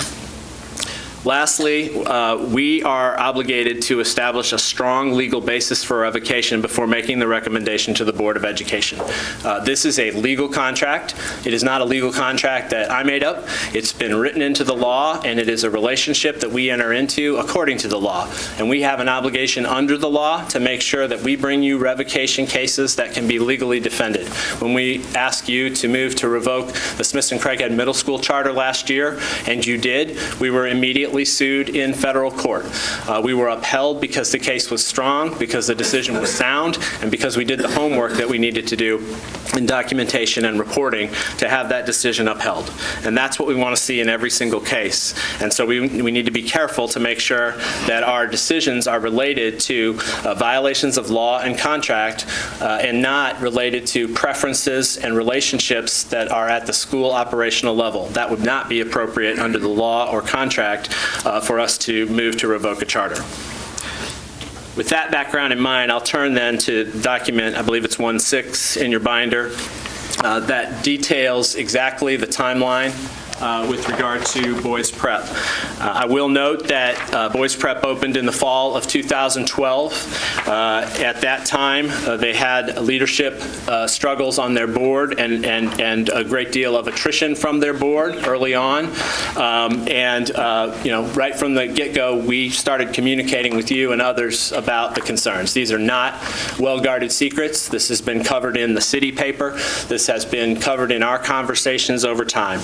On December 11th of 2012, responding to a complaint delivered by a board member to our office, which helped us to make contact with a family that otherwise probably didn't know whom to call. Can we just clarify, when you say delivered by a board member, you mean a member of the Boys Prep Board? I apologize. I will be clear on that. Of the MNPS board. Okay, yeah. Thank you. Yeah, thank you. This had to do with an interaction between the school leader and a student in which a student was injured. It's all well documented in the report that we have there, the letter that we communicated to them with, the letter that we communicated to this board with, as well as the follow-up plans and actions that were taken in response to that concern. On October 8th of this year, we issued formal notice of potential revocation. When we presented our academic performance frameworks, you'll remember that. We talked about that night. We notified 3 schools that pending their inability to increase their academic performance dramatically this year, that when the academic performance framework is measured next year, if it's still a target or review status school, that we would move to revoke the charter on that basis next fall. We communicated that to them in that notice and communicated that to the board as well. October the 14th, not long after that, we heard notice of a leadership transition. They had a number of leadership transitions at Boys Prep, and this combined with our concerns about operational and financial issues led us, again, to send a formal notice of probation to the school. You can see that in the electronic documents as well. That document was also delivered to this board, and you see the follow-up actions after that. We asked them for an action plan. They responded with an action plan. Again, our inclination at that point was to give the action plan a chance to work because it was our preference to get to the end of the year and make disruptions if they had to occur at the end of the year. And with the specific details and direct oversight of that plan, they plunged ahead. By February 25th of 2014, this spring, we had concluded an investigation of concerns that were brought to our attention about delivery of special education services. That evaluation, which was undertaken primarily by our special ed department, evaluated their IEPs and service delivery and found that they had come up short in delivery and worked with the school to develop a compensatory service plan exactly as we would with any of the district schools were there deficiencies in the delivery of service. That plan was delivered and notified. They were notified, you were notified, February 25th of 2014, and we were in the process of the special ed department here assisting us in overseeing their implementation of that plan. In fact, it was that investigation, which was one of the ongoing investigations at the time when they voluntarily committed to relinquish their charter. And if you drop down on the sheet, you'll see under open investigations, special education service delivery just says that this was based on follow-up questions, primarily because of complaints received from teachers, a teacher at the school, and subsequently a parent about the delivery of special education services, which led us to question whether they were adhering to the plan that was in place. We worked closely with the special ed department, who was conducting an audit of the IEPs and at the school helping to evaluate and lead us to a determination or a finding. The determination or the finding, by the time we got to that point, would have been part of a memo to recommend to you to revoke the charter. That's where we were headed. That probably would have happened at this meeting, but our ability to work with the Boys Prep Board for an amicable surrender also has allowed us an extra week and a half of working with families to make transitions, which we think is ultimately in the best interest of everyone. Another investigation which was open at that time was the discovery of entries, massive entries into the student enrollment system. This is something that that all of our open enrollment schools, all of our school optional schools participate in, including our charters. We think it's a good thing to have as many schools as possible on a common enrollment system. We think that's good for parents, and it is a common thing for charters to have to work with us in terms of record keeping on the details of that system. However, in this case, the manipulation within the system was not appropriate, and it appeared not appropriate as of March the 17th when we began that investigation, and we were working with student assignment services to determine the cause and the students and families impacted, the remedies that were possible, and again, leading toward a determination explanation, which would have been part of a recommendation to you to revoke the charter had they not surrendered the charter earlier. The first step here, and the reason this was somewhat time-consuming, was that it requires student assignment services to make individual contact with the families who might have been affected by changing of their enrollment priorities or moving them to an enrolled status when they hadn't really enrolled or hadn't thought that they enrolled, thought they'd asked for information, things of that nature.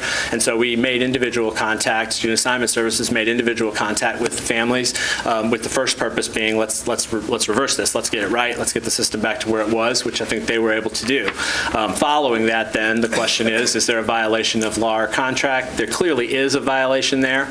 We think it was largely an accident, but it doesn't matter. It was still a violation that was worthy of contributing to a recommendation to revoke the charter, and that's where we were headed. The last section there, a decision to pursue revocation, is really a summary of what I said, pending the findings from those open investigations. We had already started to develop a memo. You see it in the electronic documents that were delivered. We did not deliver that memo to you because that's how we do it. That's the part of putting together a memo to deliver to you a recommendation based on solid legal findings and the basis of what we can prove in court when and if we're challenged because of a recommendation that we make to you for revocation. We take these things seriously and we try to cross all the T's and dot the I's. Again, we're not perfect and we're open to suggestions, but that's what we're trying to do. At the time when we met with the members of the board and laid out what the situation was and talked to them about the potential disruption of not only these events and our likelihood of pursuing revocation, but also low enrollment, the likelihood that there was going to be really tight financing going into the next year, and what we perceived to be a significant risk that they would wind up either in financial or operational trouble that would lead to closure mid-year. We recommended, as I have to you, that it's in the best interest of everyone to go ahead and do this. Let us start working with it. They took that back to their board, and originally we hoped to give the students and the faculty TCAP week rather than disrupting TCAP week with that news, but the board went ahead and decided to do that on April 30th, I believe. We sent an email to you notifying you of that on April 30th and followed up in writing, accepting that relinquishment of the charter and notifying you that we had done that on May the 5th. So those are our notifications, and that's pretty much the history of Boys Prep. I don't think there's anything else that I haven't included in there, but I'm certainly open to questions about that. And I would just like to say the following. I think this was a success, and I hope you do too. First of all, consistent monitoring and documentation built a large public record to support closure, and that's what you need. Secondly, transparent and open communication with Boys Prep board members who wanted to do the right thing made this possible. Third, clear and consistent investigation of all discrepancies and the ability to develop a defensible legal basis was in place. Fourth, this is a 10-year charter closed at the end of 2 years of weak operations. We know that charters that start weak generally stay weak by research, but that is not a basis for closure, and it is not the norm that closure is pursued that quickly. And I think it's a credit to our emphasis on quality regardless of school type. And lastly, it prevented a mid-year disruption. Let me give you some context. School closure rates in the charter sector are pretty low nationally. They're about 3.3% of schools actually get closed. Most closures happen when there's a renewal happening. So most of the closures are actually non-renewals, 11.5%. About 11% of schools up for renewal are not renewed, and that's where most of your closures happen. You take that outside of renewal, closure rate is about 2%. Our closure rate for schools in our portfolio is now 15%. And of course, with our 10-year charters, all of those are outside of the renewal process. They're all not, so it's 13 percentage points higher than the national average. We also have 2 more schools on notice for closure next year if academic performance doesn't improve. We're serious about quality, and we don't care what the school type is. We demand a return on investment, and we have, I think, acted on that and acted in a way that is legally defensible. If those schools do not improve or are identified as priority status and are closed, that would mean that 100% of the money you spend on charters would be going to schools performing at the satisfactory, achieving, or excelling level on the academic performance framework. And that's something that we take seriously and we're proud about and something that we want to promote. That fact, we believe, provides strong evidence that our authorizing is of high quality. When you see our portfolio of charter schools performing in those upper tiers, that performance is not a feather in the cap of charter schools. It's a feather in the cap of oversight. It's a feather in the cap of authorizing. It's a feather in the cap of adhering to quality in all of your aspects of your school operation. Everything we do is aligned with ambitious goals, your goals. The 2018 academic performance goals, the strategic plan, academic performance goals, in the academic performance resolution y'all adopted, the diversity management framework, et cetera. We can't do it alone. We just have, 5% of the students, as has been noted often. And, we're just going to do a really good job with our 5%. We're going to do the best we can, and we're going to deliver on the promises that we make to you. And we don't want this to be all about charters either, because we think it's about quality schools and not about charters. So I'm happy to take any questions regarding the details of the situation. And as I said, I encourage suggestions for improvement to the oversight process, as long as they're aligned with the NACSA principles and standards and the essential practices of quality authorizing, which are aligned with law.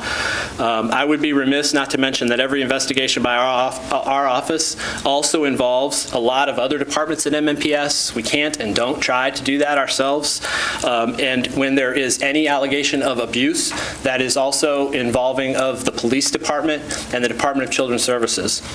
So we have a lot of support. We have a lot of help and a lot of people who help us to take that seriously, and we appreciate that. Clearly, Carol spends a lot of time meeting with families, talking to families, and responding to questions, and I think that's an appropriate part of it as well, because whether or not there is a legally defensible basis for closing a school, a family still needs to be heard, and we take that just as seriously.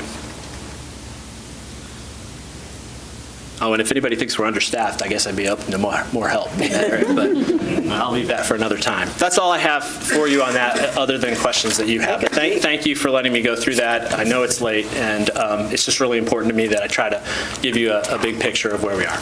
Breathe, Dr. Coverstone. Just deep breath. There's a lot of information. I know. Any questions from board members? Ms. Brogue? I have a comment. First of all, with charter schools, accountability and transparency is so important. It's taxpayer money. That's why we're having these discussions. And I appreciate your efforts to get in front of this quickly. I appreciate the transparency of this presentation. I think that's all really important. You asked for suggestions, and I know I've said this before. I'm going to say it again. I think there are two issues that have concerned me recently. One's ongoing, and it's the attrition issue. And we talk about quality schools. I have difficulty trusting the word quality when I'm not sure if they're releasing these kids. I mean, I know it's happening. It's been debated as to how much it's happening or why it's happening or all the things that I know we're trying to get some information on that, more data, and I think that's great. What I would like to see, just so we can quit talking about it, is a policy that applies to everyone, the same, any choice school, about releasing students. And it's my understanding, and I'm going to get into all this tonight, but that choice schools, the other choice schools, not charter schools, are not allowed to release students immediately before testing. And if they decide to release a student, they have to document interventions and the reason they're releasing the child prior to releasing the child. So I would like to see that for everybody. And I think, and I've heard some complaints about magnet schools doing this too, but I'm interested in having a fair policy applies fairly to everyone. The other issue that I have been concerned about is that we are not capturing some of these complaints about charter schools when people are calling in to the district, and I don't know, it may just be in our customer service, thank you, area, because I know some parents have called and been frustrated because they thought they were reporting a complaint and it probably never reached you or your office, so that's something else I'd like to do, and that is a discussion for another time, but I just thought it was important to mention that as we're talking about oversight. Well, I'd be happy to have some of that discussion now. I know it's late, but I'd rather than just kind of, hey, this is an issue and we continue to think it's, I'd like to say a couple things about it. Yeah, no, go ahead. Can we do this, because it is late? Let's talk about the policy revisions or policy creations later, but I'd really like to hear what the procedure is for parents' comments regarding any issues related to charters. Right. Let me put this up just because it's in your binder. On the left-hand side, you can see it in your binder. It's 1.3, I think.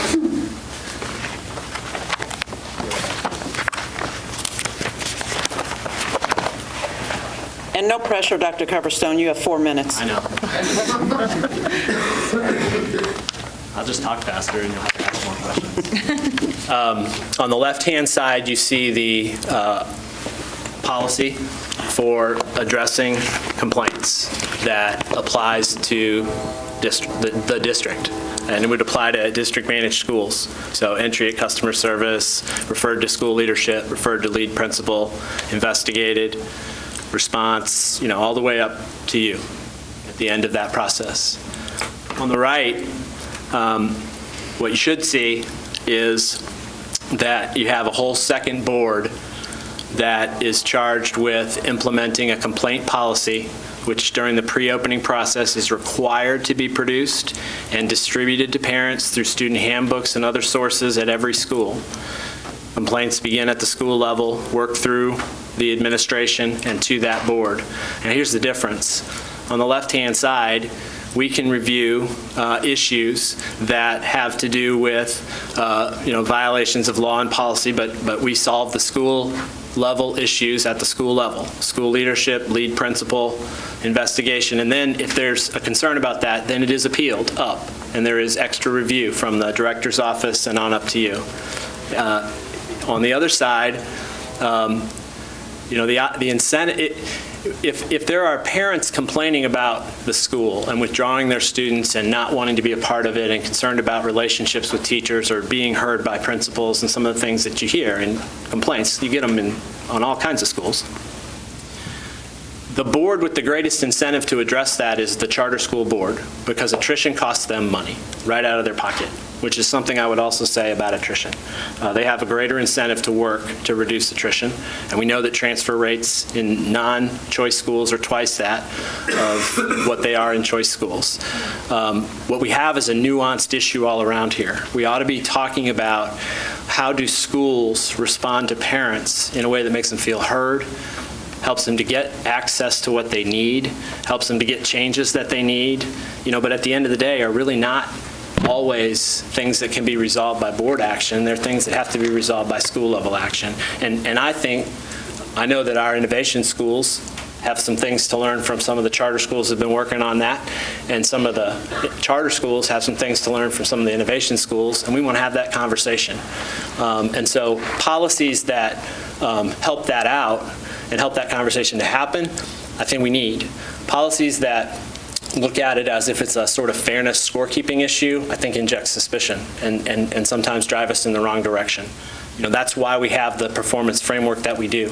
And, it's a balanced set of measures. It's inclusive of culture measures related to teacher culture and how the students feel about being in classes, college readiness, in addition to test scores, achievement level, and growth. And by putting those things together, I think we have a pretty good mosaic for looking at school performance. That is frankly inclusive of the transfer rates that happen in the district, and I think that's what all the looking into that has demonstrated. But that's not to say that we couldn't make that better or we couldn't do something differently. We just never get there when we're saying we're going to make a policy because you're cheating. Well, all I know is what I'm hearing from teachers and other schools, and so I'm not, I don't know. That's what I'm saying. I don't know, but I think if we just put a policy in place, I'm not trying to score keep, but I'm just saying if we put a policy in place that's the same for everybody, then we don't have to keep talking about it. That's all. I think there's plenty of room to put some good policies in place. I'll just say this. I've got innovation school principals who complain to me about charters dumping kids, right? And so then I press and I say, well, really, how many? And then say, well, it's this, and we got 10 last week. Well, how many of those were from charters? Well, 2. Where did the others come from? Oh, other zone schools. There's a conventional wisdom that happens, and there's a discussion that happens when we're sort of saying, oh, everybody knows this happens. And I think when we peel the onion, it's not that it doesn't happen, and it's not that it's okay when it does happen, but it's no less okay no matter what school is doing it. And you always have the issue of parents. Putting kids out versus parents withdrawing is a troubling issue. Finding the right fit. Some of these parents that have complained that they don't like the situation at a particular school, I think we'd be foolish to say, well, you got to stay there. We have to respond to parents' needs, and so we need a subtle nuanced conversation. It's a school-level operations conversation, and it's where that learning from one another really happens, I think. Thanks. Thank you, Dr. Coverstone. You have 2 minutes. I'll take 90 seconds. Awesome. You have 2 calendars, and I will not ask you to approve them tonight. Thank you. They're presented as information. The first calendar is next school year. And what we've done on this calendar, the 2014-2015 school year, is add a statement of makeup days.